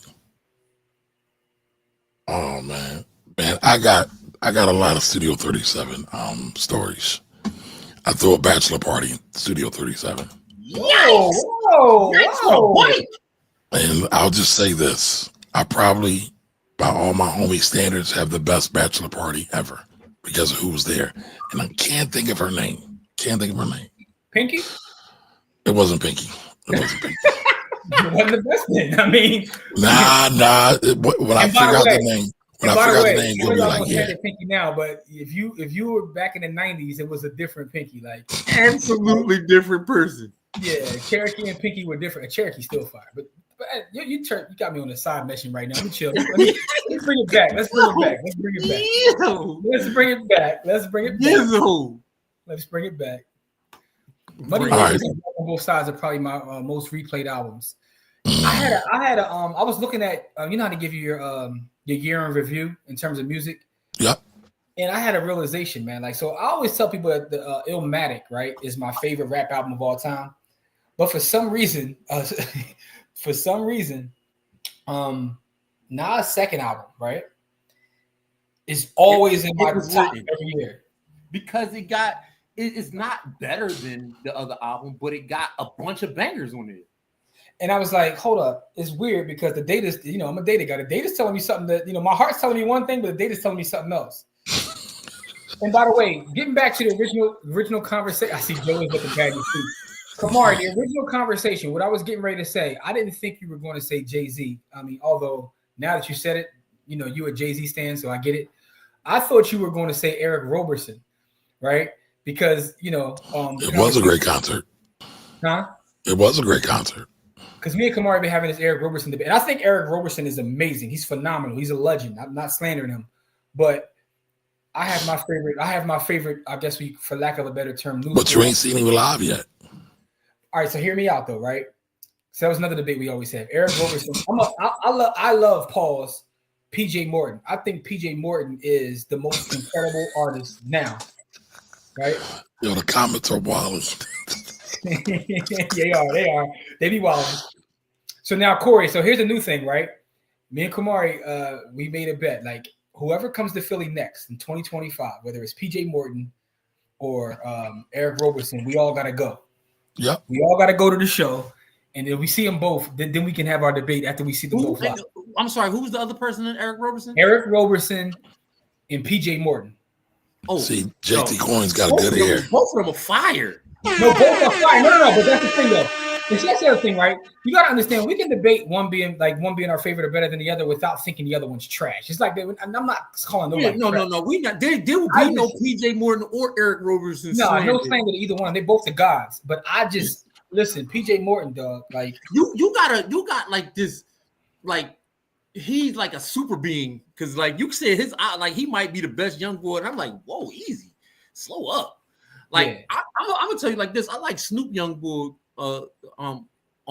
October London. Yep. Now it's funny. I brought up his name, and they slandered him.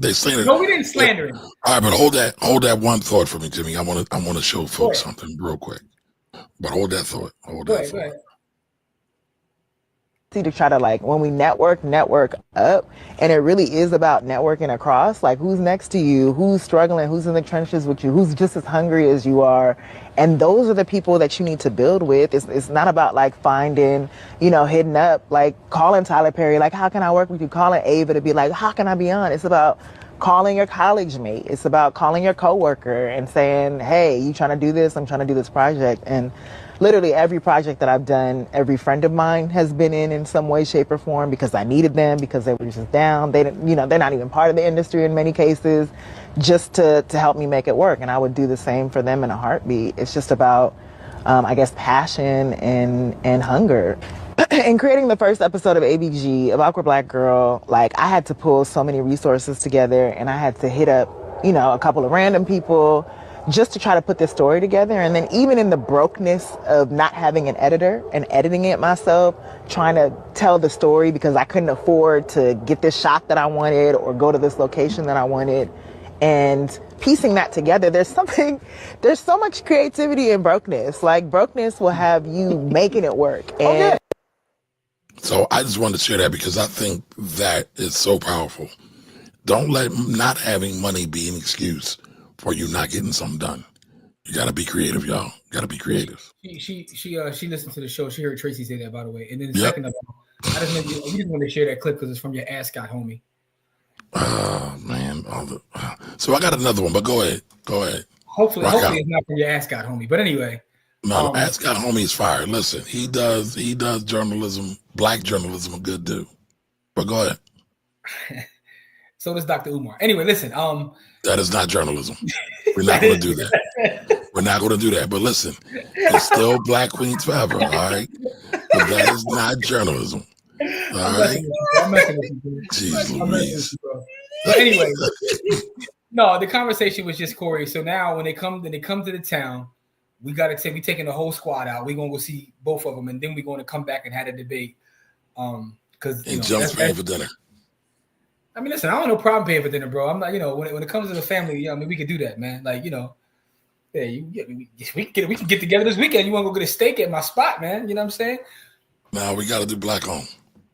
That's my Black spot. My queens spot. forever, snow bunnies never. I said black queens forever, snow bunnies never. I said black queens forever, snow bunnies never. Just wanted to make sure we get our quota. All right, what's your spot? What's your spot? The Breakfast Boutique. Oh, excuse me. Okay. The Falls. It's really your spot. I know you part owner. Listen, we can share.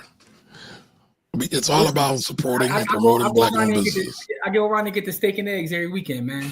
But at any rate, listen to this though, Corey. Me and Kamari were talking. We don't know of any black-owned steakhouses, so we were thinking about we need to pull our resources and work on creating our own black-owned steakhouse. And even if we don't get a lot of patrons, if nothing but for us to hang out in our own black-owned steakhouse. Yeah, so that's one of our long-term goals. The Black Wealth Rebel Steakhouse, man. Damn, we gotta have a crazy name for it too. Damn, listen, we gotta work on that. That's gotta be our goal. That's gotta be our goal. A steakhouse, man. We want a steakhouse with a podcast studio above, man. But the floor is gonna have the steakhouse, man. We gonna hang out, you know what I'm saying, with the finest New York strips, you know what I'm saying, ribeyes, and talk trash with the village. But I digress. Hey, Allison, how you doing? So Allison says, good evening, gentlemen. Kamari, I'm sorry to hear of the passing of your father. My sympathies to you and the family. I appreciate you, Allison. Allison, I haven't seen you in a while, so welcome. All right, so Anthony says, facts, I don't want to be on the mountaintop by myself. I'd rather be on the top floor with my people. These are the facts. Because if you're on the top by yourself, guess what happens? What everybody below you is doing? They plotting on you. All the facts. The plotting is crazy. Yes, it's funny. I was listening to Corey. I was thinking about you the other day, Pauls. I was listening to the Infamous, and I'm like, some of these bars on here is just absolutely wild, right? Your man said no matter how much loot he get, he's staying in the projects. That's the wildest thing I've ever heard in my life, bro. Yeah, that is. I was like, yo, he's wilding right now. Listen, then he says forever. Forever. Yeah. That was the next word that came out of his mouth. Forever. No, Steve, I do medium, dog. I don't do medium. Jimmy, read the comment, though. Read the comment. Steve says, y'all about to ruin a lot of good steaks. Everyone going to be ordering well done. No. No well done, dog. I'll do medium. What are you talking about, bro? Now, you know why he says that, right? I know why he said it, though. But say it because, listen, by the way, these shows are going to be recorded and dropped on our audio only, so you got to give them context, Jim. All right, so here's the other part about that. By the way, there's a historical significance in that I learned myself. Like, there's a sister that does. Like, I sent you a joint. That was Corey. Somebody sent it to me, Corey. I sent you an inbox. Yeah, Corey sent it to me, and the chick broke down the historical significance of why a lot of our folks like well done steaks, and it goes back. It goes back to slavery, right? It's a whole way she tied it in. Like it really goes back to slavery. So, can you send me that? Yeah, I'll make sure you got it. But Steve, by the way, Steve. Send it to me now. I mean, let me see if I can find it right now. But I'm gonna tell Steve. I'm gonna send Steve a shout out real quick because Steve wasn't here earlier. Steve, I gave you a long drawn shout out earlier. I gave you and Jamil a shout out, but you came late. Pause. So now I see you're here, Steve. I want to give you your flowers again because I got it. We're gonna try it and rate it 1 through 10. So is that Keith Lee slander? No, listen, it's nothing but love for Keith Lee over here, dog. We don't stand with Keith Lee. Oh man, listen, I love Keith Lee. Although I watch more Chime Time, I'm still a fan of Keith Lee. But with that being said, though, I got the book. Steve, rather. I'm sorry, Steve. I got the book. He got me saying Keith Lee. I got the book. I started it. I'm a couple of chapters down. I do like it so far. You know what I'm saying? I still want to buy more Bitcoin, but I really am enjoying this book and the perspective, and I like the way this guy tells a story. So, Steve, thank you for the recommendation. We always come on here and give book recommendations. So when you guys give me a good book that I never heard of, never read, it's always powerful. And Steve, I want to give you your flowers, man. I appreciate you, good brother. I'm gonna see if I can find that for you, Kamari, so we can play before we get out of here. Dude, sound like Barry White. See, you done made his night. Show you right. Here we go. Show you right. Here we go.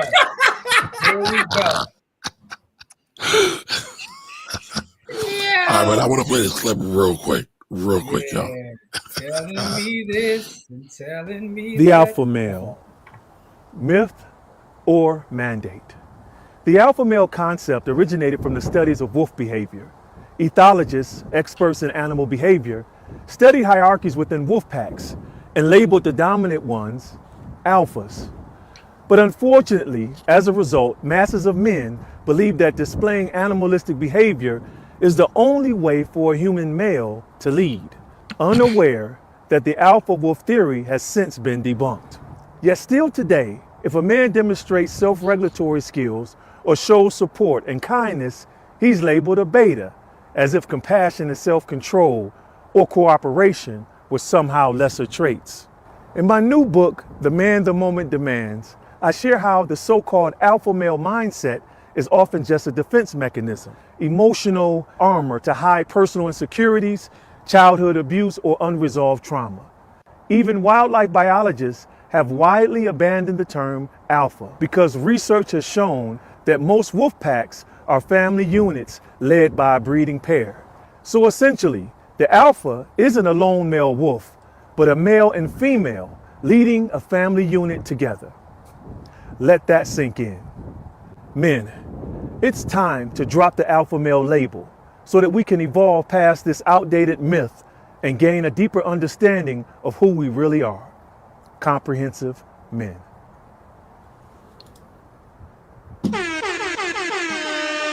Shout out to Jason Wilson. Listen, I'm tired of the alpha male conversation, so I had to share that. Sorry. He does great work, man. Salute to him. I gotta get that book now. Yep. Yes, he does. And that is our book mentioned today, right? Did we mention any other books? We mentioned this book here, which was recommended by Steve, and we recommended this book, which, according to the streets, can only be compared to the Quran and the Bible, which is only the town of faith. But so those are the book recommendations. Kamari, I sent you a inbox, the WhatsApp joint with the video about the well done steak. If you wanna, end with that, because we're gonna get out of here soon. But before we end, we do gotta get our giveaway. But I just wanted you to see this video. If you can get it over here to the, you know what I'm saying? I can. Don't worry. Oh, CT guy, that was you. I thought it was Steve. You know what? Steve, salute to you anyway. CT guy, I apologize. I don't remember who it was, but CT guy, thank you for that. So you got to get your flowers too then. You know what I mean? Like, look, it's all love. I'm old and wise, so I couldn't remember. I don't know why I thought it was Steve, but Steve, he said he need a cough drop. The slander. He must be at home. CT guy, here's your flowers. If you're the one that recommended this book, just know that I'm enjoying the book thus far. I'll probably be done by next week. And Jamil, thank you for showing me where to find it, and in the undergrounds of the internet. So, CT guy, I apologize. Now, JT, I can't sing. I mean, you keep telling me this and telling me that, but no, I can't sing. Telling me this and telling me that. Go ahead, Kamari. Yeah, see, Jimmy got 8 octaves. 8 Pause. octaves, baby. 8 octaves. There I am, baby. All right. Oh, Steve found the site. So it was Steve that found the site. I don't know why I thought it was Jamil, so I gave Jamil props. But whoever found the site, thank you. So that was Steve. Yeah, you got it all jacked up. CT, I don't know why. I gave you know the why? book. I'm gonna tell you why, Core, because Jamil be on the he be in the internet. Yeah, so I just assumed that it was Jamil who found it, but it was Steve who found the book and CT who recommended it. So salute to Jamil anyway. Salute to all 3 of y'all. Yeah, all 3 of y'all. All three of you. Oh man. All right, so we have our Bitcoin giveaway coming up real soon. What is the hashtag? Let's see. What do we talk about today? Everything. Do's and Talk about don'ts. everything. Do's and don'ts, man. And then in our do's and don'ts, we talked about a lot of stuff in our do's and don'ts. We talked about some R&B. We talked about loving on each other for 2025 as far as, you know what I mean? Like, love on the people, stop being, like, people be out here on some sucker stuff, bro. Like, stop trying to follow behind people who don't What did Kamari say when he was giving his sermon? It was something he said that was, because Kamari was we follow our enemy. Yeah. Letting our enemy teach us. Like, I can't make that a thing. You ain't gonna call it that. So Anthony wants to name the hashtag Pinky. Mark, I think you missed it. The male and the female needed together, brother. Oh man. NWA. Or the Whispers. NWA. Hashtag Black Queens Forever. How about the Whispers? Hashtag Steakhouse. Yo, yeah, man. If that was your pop favorite group, let's do Whispers, man. And Jimmy's mom's favorite group. Yes, and honestly, probably my favorite group, my favorite Whisper song is Chocolate Girl. You know what I'm saying? Because I love the Chocolate Girl. So I can't be mad at that. Listen, man, my favorite Whisper song is "I'll Keep On Loving You." All right, it's the Chocolate Girl, or Are You Going My Way? You know what I'm saying, Lady. Yeah, I'm just saying. I like the up tempo. I'm going to make you my wife. Like the Whispers ballad game is second to nobody. Absolutely insane. What's crazy is that's why they're one of the GOAT groups, because again, a lot of groups can make ballads but can't do up tempo, and then you got the other side where groups can do up tempo but can't do ballads. They are great at both, right? Yeah, they are. Are You Going My Way? Another ballad, Man, Lost and Turned Out is crazy. Olivia. They told the story of that, and I was like, wow, it's a real story. Wow. Absolutely. Olivia. Look at Jamel starting stuff. There we go. I think that's it. Drew Hill. I think it's Drew Hill. I like the Whispers better, but I will do Drew Hill, man. All right, let's see what the people say. Y'all want it to be the Whispers or Drew Hill? Drew Hill. Whispers. Hashtag well done. Or something else, man. Just throw some out. We got a couple of them. We got Black Queens Forever, Well Done, Drew Hill. The whole alpha male term comes from your central. Thank you. Yes, sister. Preach. That's our sister. That's our central sister. I ain't want to say that, but she's right. 254. Let's get it. Forever. Forever, ever. Black Queens Forever. Correct. We already had Black Queens. Hashtag Whispers. We got it. Hashtag Whispers. We rolling with the Whispers today, man. We going to salute Walter and Scotty, man. Hey, Scotty. Yeah. What's that mean? Yeah, man. Let's see. And they did it with bad mustaches for their whole career. No. Stop. They was rocking in the 70s. Those were in style. At some point, they couldn't get rid of them though. Crazy. I'm telling you, they got the up tempo slaps too, and we begin to rock steady. Yeah. But like I said, I don't know why that song was. I do know why I stuck in my head, because it was something my grandmother loved that song. It's a good song. Well, no, I'm just saying, like, she was a Whispers fan. That wasn't her favorite group, but she was definitely a Whispers fan. So and the beat goes on. You know what I mean? Like they got all the up tempo. They up tempo game was crazy, bro. LA Try Guy for food reviews. Let me see if I've seen him before. Let me see LA Try Guy. I watch a lot of food reviewers, man. So do I. Kamari, did you get the joint about the steak I sent you? I did. I got it. We're gonna end on that. Yeah, we're gonna end on that. All right, that's what's up. LA Try Guy. Yeah. So I'm trying to. That'll tell you what. See, this is why I don't go on TikTok because I got my IG proved to look for stuff like that, and I don't even want to get messed up with all of the TikTok madness.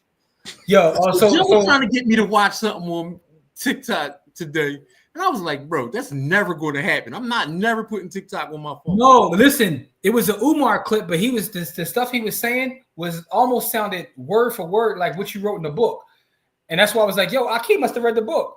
He was talking about the church and how the church like steals time from our folks. Like literally, like no, but you wrote about that years ago.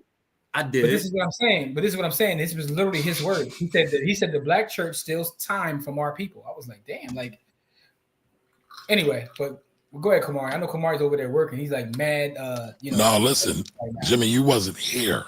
But Lorraine got in my inbox crazy and was like, Kamari, stop messing up the giveaways. Told me how to bookmark and everything. So I'm trying to do her justice. Lorraine, I appreciate you. Salutations, Lorraine.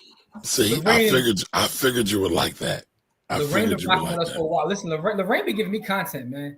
And by the way, I gotta set my content up because Kamari been going crazy right now with the tax content. So not really. I feel like he's challenging me and whatnot. Nah, you gotta pop it though. You are the Bitcoin king. You are the Bitcoin king. Well, if y'all ain't seen my last episode of Stack Sats, please watch it because I feel like that's my best work so far. I gave a whole PowerPoint presentation on the Lightning Network, and I feel like I don't know how y'all feel, but I feel like I went off on there. You know what I'm saying? We should have watched some of that today. Maybe we'll do that over the weekend. I feel like I went nuts. I went crazy. Dog. I was. Anyway, I'm sorry. I digress. You're fine. You're fine. All right, man. Do not mess this up. I do not want Lorraine cussing you out. So make sure you're doing what you got to do. Actually, you would probably enjoy Lorraine cussing me out. I didn't hear Uncle Murder's joint yet. The only reason I heard Skills is because Skills dropped his like 2 days before. So hold on. We should mention Uncle Murder, right? Me and you have went through this before, and I was like, very no, that's like the most disrespectful thing ever. That's not hip hop. That's foolery. No, it's not. Sorry. It's crazy. It is. Crazy. So when hip hop artists were taking R&B jams and making them their own, that's not. Especially their whole song. By the way, they got paid for it too. Well, are you kidding me? Sometimes, not always. That's literally when Diddy, I can't mention his name now, but when he came to the table, that's right, no Diddy. He literally said, "Y'all be taking parts of songs. I'm taking the whole song. It's already a jam. It's time to make hit records, right?" So he took whole songs. Like he didn't sample pieces of it like the Bomb Squad. He took whole songs. I say all that to say, what Uncle Murder did is hip hop. That is not hip hop. He stole the song. He didn't sample it. He didn't use it. Jacking for beats? Is jacking for beats hip hop? No. How are you even comparing this? I'm checking your hip hop. I know this. And now we're gonna keep it honest though. I like Uncle Murder's better. And listen, I'm a Skills fan from way back. You can't be a Skills fan saying that bullshit. You can't be. Yes, I can. No, Uncle Murder's is way more ghetto. Ain't nothing classic. It ain't nothing good about Uncle Murder's thing. Come on. Like I think that's like you hear this guy? You hear this uppity Negro say he's that is not uppity Negro. I'm standing up for the righteous. I mean, listen, man. Everybody's doing the end of year rap. The chick that was on Wild and Out do one too. Christina, whatever. Uncle Murder is ghetto. No. That was wrong. That's wrong. That's wrong, dog. That's wrong. No, that's wrong, man. He's straight stolen joint. Yeah, well, listen, make something better. Oh, okay. So you for theft? Okay, I got it. I'm not for theft. I'm for inspiration. He said where he got it. You sound like the oppressor right now. No, they stole it, so I'ma steal it too. No, I don't. All right, so we got the whispers, hashtag the whispers as our hashtag. And what are they winning today, Jim? His is ghetto. All right, they're gonna get $25 in Bitcoin. Pierre, I don't know if Pierre's here, man. I still need to hear about you from last week. If that's you, It still rocks. Yeah. I don't know if Still Rocks is here, but Still Rocks won last week, and I don't know if that's you that I got the message from. So if it is you, you know what I'm saying. But I'm gonna tell you right now what $25 is in Satoshis, and this very second, 25,542 Satoshis. It's crazy. That was a never mind. I don't mess with Uncle Murder. I don't like Boy Evil, but I ain't gonna get. I don't like any of his songs but the wrap up. Oh, that's crazy. Tell Farida to fix the spelling on hers. Farida James. Tell her to Yes, because Farida, you will not get in. Hold on. You gotta fix the spelling on yours, Farida. Keep on loving me.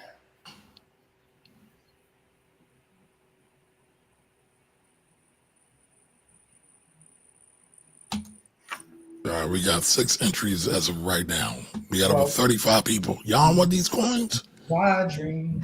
We got 7. Make sure to like, comment, and share. And go listen to Chocolate Girl, man. Black Queens Forever, Snow Bunnies Never.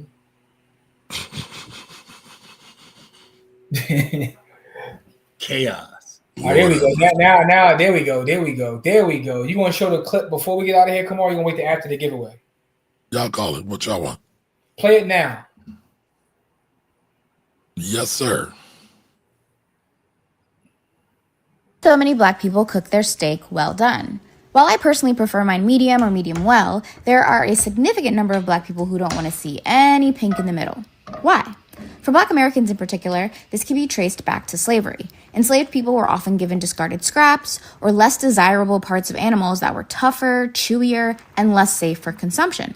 So they turned to their roots. West Africans were already accustomed to slow cooking and braising meats, open flame cooking, smoking meats. So they used those cultural cooking techniques on the scraps they were rationed to ensure the food was tender, fully cooked, and safe to eat. So all meats, whether it was beef or chicken or pork, were cooked well done. Then after emancipation during Jim Crow, food suppliers would sell Black grocers and butchers close to expired meats. And thanks to segregation, these were largely Black people's only shopping options. So once again, they were forced to heavily cook their foods in order to safely eat them. As a result, cooking meats to well done became the default in many Black American households. Over time, through migration and integration, Black Americans gained access to higher quality foods, experimented with new cooking techniques, and today we enjoy steaks at all levels of doneness.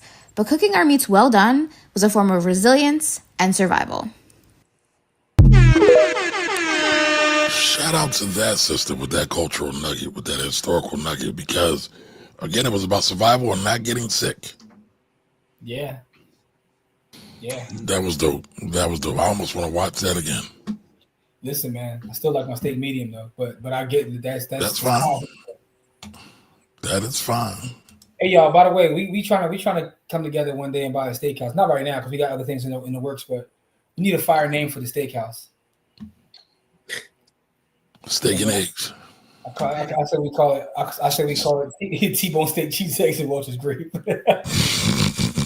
that song, those songs didn't age well, bro. So I'm going to say no. All right. The Crispus Attic Steakhouse. I mean, Frederick Douglass, Marcus Garvey Steakhouse. Yo, you are a troll. You are an absolute troll. Yo, you are an absolute troll, bro. FDMG Steakhouse.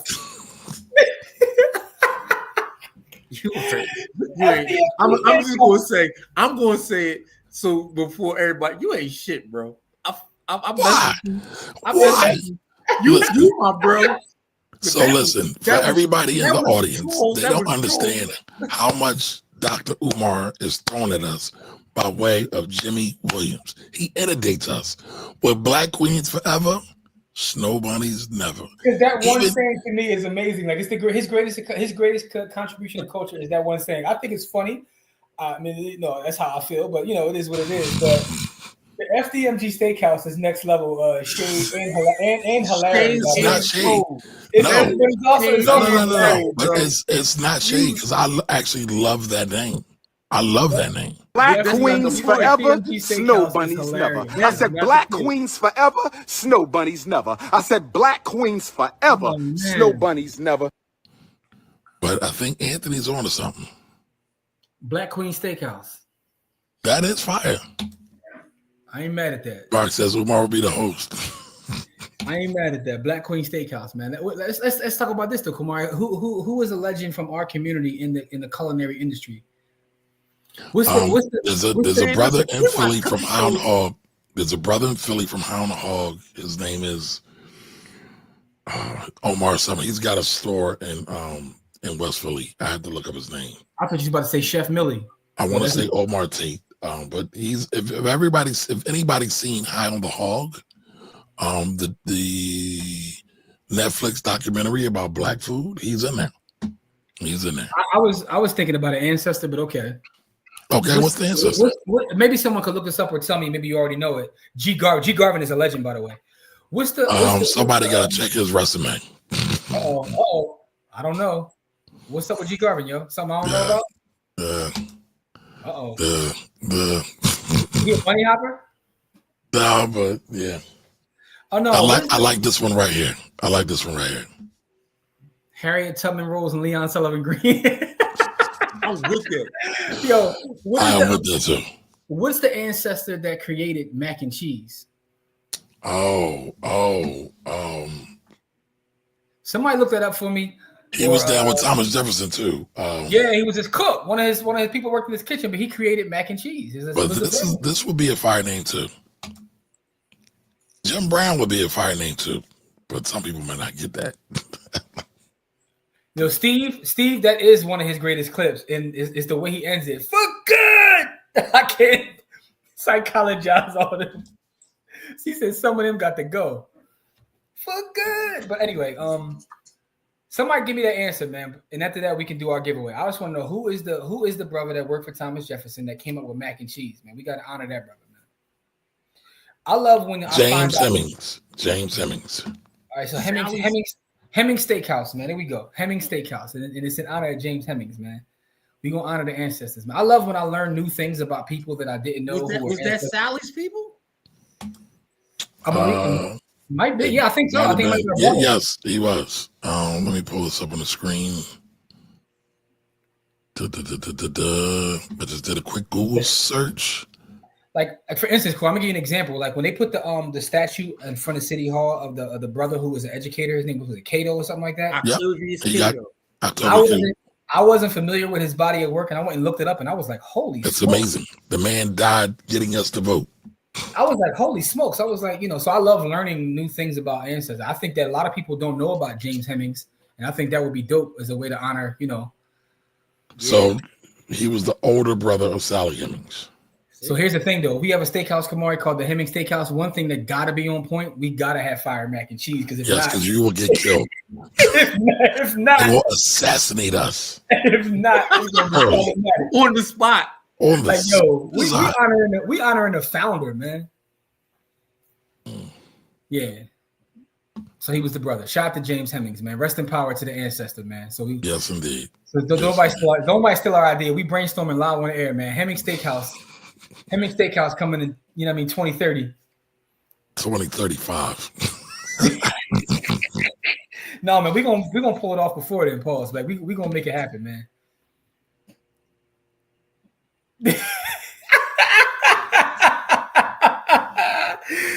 I'm not commenting on that, man. I'm not commenting because y'all be taking my stuff out of context, so I don't feel like I'm leaving that out. I'm out of there. I'm not messing with that at all. I will say this: I gave my donation and I didn't ask for it back. So did I. Hey, listen, man, I got something new to put on my vision board, man. The Hemmings Steakhouse, man, it's coming, man. Hemmings Steakhouse. Good man. All right, y'all. All right, we got 19 people that commented #whispers. Good luck to everybody. Remember, change that at the bottom of the screen. Put the email address up there, Kamari, if you can. If you win, the way we're now doing it, because we transitioned with the Black Wealth Rebels now, is you send an email to blackwealthrebels@gmail.com. That is blackwealthrebels@gmail.com. Send an email, say, yo, I won. I'm gonna verify as you because that's what I'm waiting to do with Pierre from last week. Because but anyway, verify that it was you, and you will get your Bitcoin this evening. Now, real quick, something else I got to put out there. Cash App has already blocked my ability to send the sats via your cash tag. So what you have to do is this.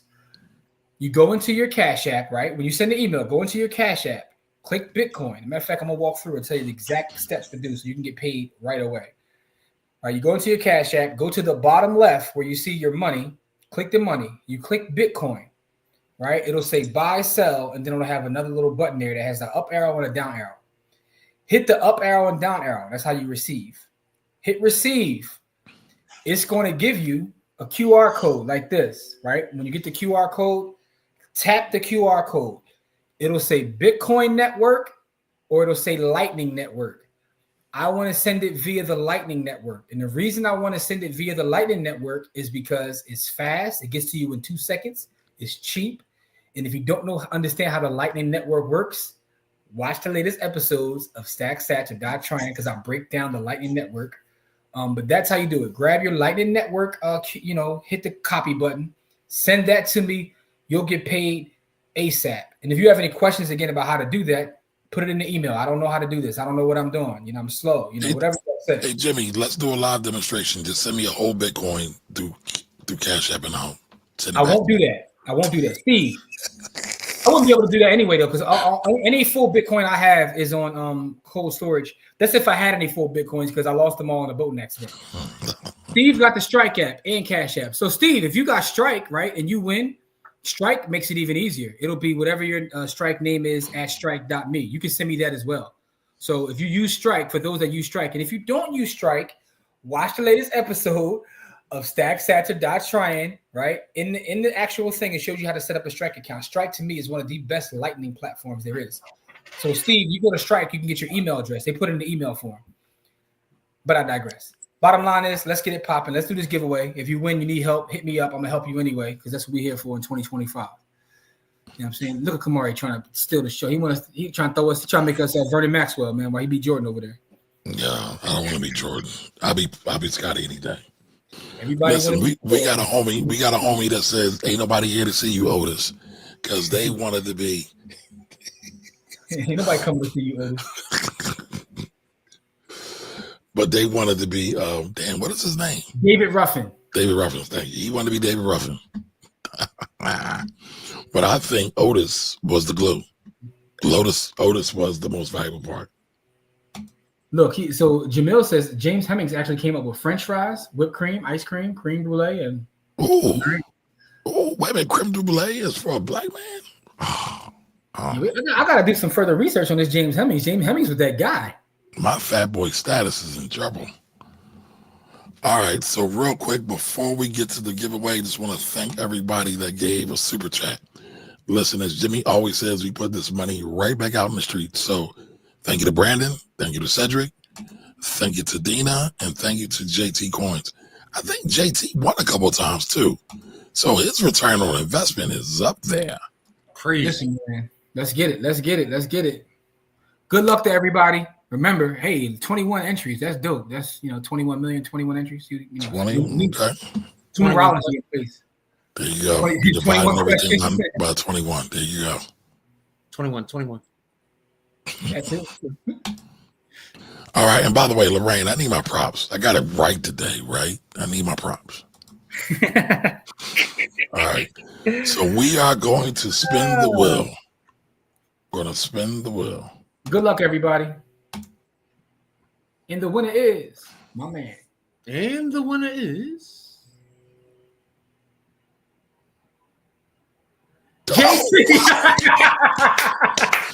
All right, so listen, the universe is telling y'all something. The more super chats you give, the more chances you'll get the win. Listen, I'm glad JT. I'm joking. JT is a member of the village. JT always supports, so JT, we support you right back. You know what I mean? You know what I'm saying? So here's what you do. JT, send the email. to blackwealthrebels@gmail.com. But follow the directions. Go to your Cash App, go to your Bitcoin, hit receive, hit Lightning, send me whatever that Lightning code is, and we're gonna get it popping from there. I'm gonna send it to you. Nicole says, I don't know what a super chat is. That's because you're on Facebook. You got to go over to YouTube. It's a YouTubian thing. It's for the YouTubians. Yes, it is. I think James Hemming learned to cook overseas in France. Yeah, he did. Having a French chef back in the day was like something else.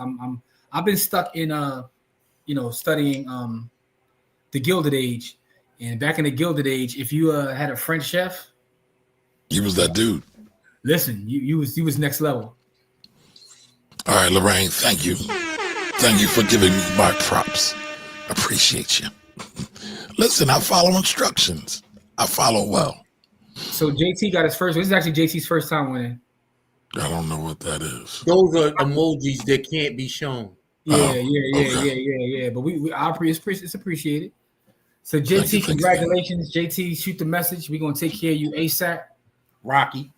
Angela says congratulations. And salute to JT, man. JT always supports, and we definitely appreciate your support, JT. And we're going to use cultural references, and if you don't understand them, I don't know what to tell you. Listen, man. JT, this ain't your first win, though. I'm almost certain of that, right? No, I think it is. It might be. Oh, I thought he won before. No. Oh, okay. Congratulations. No. And I mean, listen, this is a beautiful thing, right? Anytime we can celebrate somebody in our community winning, big or small, is always a good thing.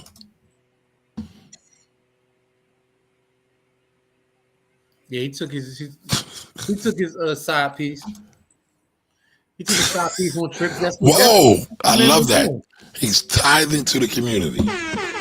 Yo, real quick too. I learned something new this week that I didn't know, right? So I knew that Jack Kennedy, the father of all the later Kennedys, I already knew the story about him and bootlegging and how he kind of cleaned up the family name and all that. But what I didn't know, did you guys know that Jack Kennedy was the inventor of the rug pull? The what? Rug pulling people in investing. No. He actually created it. The pyramid scheme? Not a pyramid scheme, but actually rug pulling where he's actually scamming. So I'm going to tell you how it played out, right? And by the way, I'm getting this information. Well, isn't pyramid scheme and scamming people the same thing? No, rug pulling is a little bit different. Rug pulling is when you pump up a specific, so basically a pump and dump or a rug pull kind of similar, where you pump something up with the intention of pulling the rug from under everyone and leaving them carrying it. Bag holders. Yes, right. So basically what happened was he was trying to work on Wall Street. He got shunned by the Morgans and the upper echelon of folks. They said they don't deal with Irish Catholics. So he got pissed and was trying to figure out a way to kind of get back at him. And he devised a scheme where he knew certain bankers and things that would work with him. So what he did was he would create different instances where they would take a stock. They would all collectively buy within the same time frame, push the price up, have people wondering, like, what's going on with the stock? Something's going on. Everybody would jump in, and then they would pull the rug from everybody and then sell and make profit. And he did it several times and made millions and millions of dollars. And to the point where he started being real greasy with it, he took the Yellow Cab Company public and rug pulled the company he took public. He started pumping their stock up just to pull the rug from under him. And made millions of dollars. And they said that at the time, it wasn't a thing. So it wasn't actually illegal.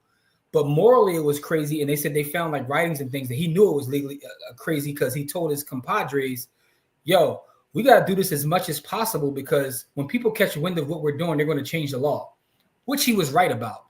But that's how he created a lot of his wealth before he even got into bootlegging. He already had millions that he did from being the inventor of rug pulling. Now, just looking at this little guide, it says, are rug pulls illegal? It says the short answer, it depends. Wow. That's crazy. So he's the inventor. Well, he's talking specifically in this article you're looking at because rug pulls happen a lot in crypto now. So, but he was doing this in the stock market back in like the early 20th century. There's a documentary series on it's on Amazon. Let me tell you the name of it. And they say he was the reason why the SEC was created. Because he was coming up with these crazy scams where at the time they weren't illegal, but they was real malicious. It's called Titans: The Rise of Wall Street. It's an 8-part series. It's on Amazon Prime if you got Amazon Prime. But he basically, they was, doing him dirty because he was Irish Catholic. He was like, all right, watch this. Hold my beard. Oh, you want to be discriminatory? Let me show you how that look. He was like, hold my Irish beard. Watch this. Hold on. Mark wants to get tribute. He wants to donate. Shout out to Mark. Whoa. All right, Pastor. Send him 25 bills to buy the hood. Matter of fact, I forgot you can't send it now. You can send $25 cash if you want. Yeah, send the cash and then we'll convert it. Yeah, we'll convert it to buy the hood, and I'll get that the cash tag, cash tag $ buy the hood. We'll pull it up now, Mark, in case you want to send something through. And once Mark does, we're gonna, hopefully Kamari didn't end the joint, because if he did, we got to redo it. Listen, don't slander me. You ended it? Don't slander me. We'll do it next week. Don't slander me. No, we're going to do it now. Listen, Lorraine will be proud of me. Lorraine will be proud of me. Come on, everybody got to put their joint back in the Whispers joint, don't they? No, just do a draw again. It's all set up. It's all set up. Look at Anthony giving us some more history. Yo, the finesse game is crazy. The Kennedy's finesse game was out of control. Yes, it was. They create the SEC because of his scamming, and what's he do? He runs it. Who's better than finance scammers? Who's better than finance scammers? Yeah, it's like the Frank Abagnale play. Who's better than the con artist? Facts. All right, so there we go. So if you didn't put Whispers in, put it in again. Like we got, Mark Small, the 25 just came through. All right, so we're going to do 2. Thank you, Mark. Good job, brother Mark. Mark is a legend in Philly. You know what I'm saying? I mean, maybe outside of Philly too, Mark. I'm not trying to slander you and call you local, though. It's not what I'm trying to do. But you that guy. That's our brother, man. Much love to Mark, and shout out to Mark's whole family, man. So with that being said, if you're already in, you're in. If you're not in, #Whispers. Hit draw again, Kamari. Top right. But wait, it gets worse. Let's get it. Now, Mark wins. This is hilarious. Yeah, Mark, Mark, you can't donate, then jump in the joint, man. What you doing, dog? We got another. Listen, Noble, listen. That's 2 for you now, beloved. Noble sent me a text message complaining about never winning, and then he won, and now he won again, man. So, listen, shoot me a message. Now, this is really a test to you right now, good brother. We're going to test you right now. The test is this. Can you get me your lightning tag? I just explained how to do it. I'll explain it one more time for those not listening. Go to Cash App. Go to the bottom left, right? Go to the bottom left. Hit your money sign. Look for Bitcoin. Click Bitcoin. Then click the icon that has an up arrow and down arrow. It's to the right of buy and sell. When you click that, it'll give you a QR code. Tap that QR code. It'll say Bitcoin Network or Lightning Network. Click the Lightning Network. Then copy that and email it to blackwealthrebels@gmail.com. Say, I won tonight. Here's my Lightning. If you guys learn to use Lightning, it changes the game for Bitcoin, because now Bitcoin can be used as cash, because Lightning is damn near free, right? And it's instant. It comes to you, get this, in a Lightning. But I digress. Lightning in a bottle. So congratulations, Noble. We got 2 winners. We got JT and Noble. You know what I'm saying? We gave away about 50,000 sats this evening. That's our thing. Salute to y'all. Hopefully you guys become full Bitcoiners. Go to watch Stack Sats or Die Trying, which you get early, by the way. I drop them like Monday or Tuesday night for the village. Everybody on YouTube doesn't get it until Friday. So, shout out to Rich, because I know Rich took a look at it in the actual village. You know what I'm saying? Rich, give me some feedback, though, dog. I thought that was my best one yet, but, that's just me. With that being said, Sunday, we got class Sunday morning. I don't know what we're going to do a class about this week. We're going to give our plays like we always do, but 2025, we focus on teaching, dog. We teaching, so we're going to talk about something. So pull up Sunday morning, 10 a.m., Sunday playbook. Now, it won't be the same as the other classes. You got to be behind the village or behind the wall in the village to get all that. Yeah. But there'll be some fire. Yes, Lord. Yes, Lord. Bitcoin is definitely the future. This is right. Righteous indignation. If not, please join our village because you got some great comments. So please join our village. And by joining the village, I mean go to blackwealthrebels.com. It's completely free. You know, we got a lot of folks that, you know, hit the other tiers, but it's free. We trying to build our village up, man. With that being said, we love y'all. We appreciate y'all. JT, as well as Noble, don't forget blackwealthrebels@gmail.com. blackwealthrebels@gmail.com. Black Queens forever. Black Queens forever. Snow Bunnies never. We'll be here next Friday, 7 p.m. And next Wednesday as well. That's right. Salute to CT, salute to Steve, and salute to Jamil. I don't know how it played out, but however it played out, I got my book. You know what I mean? We got it. We're going to try it and rate it 1 through 10. Y'all have a great night. Love y'all.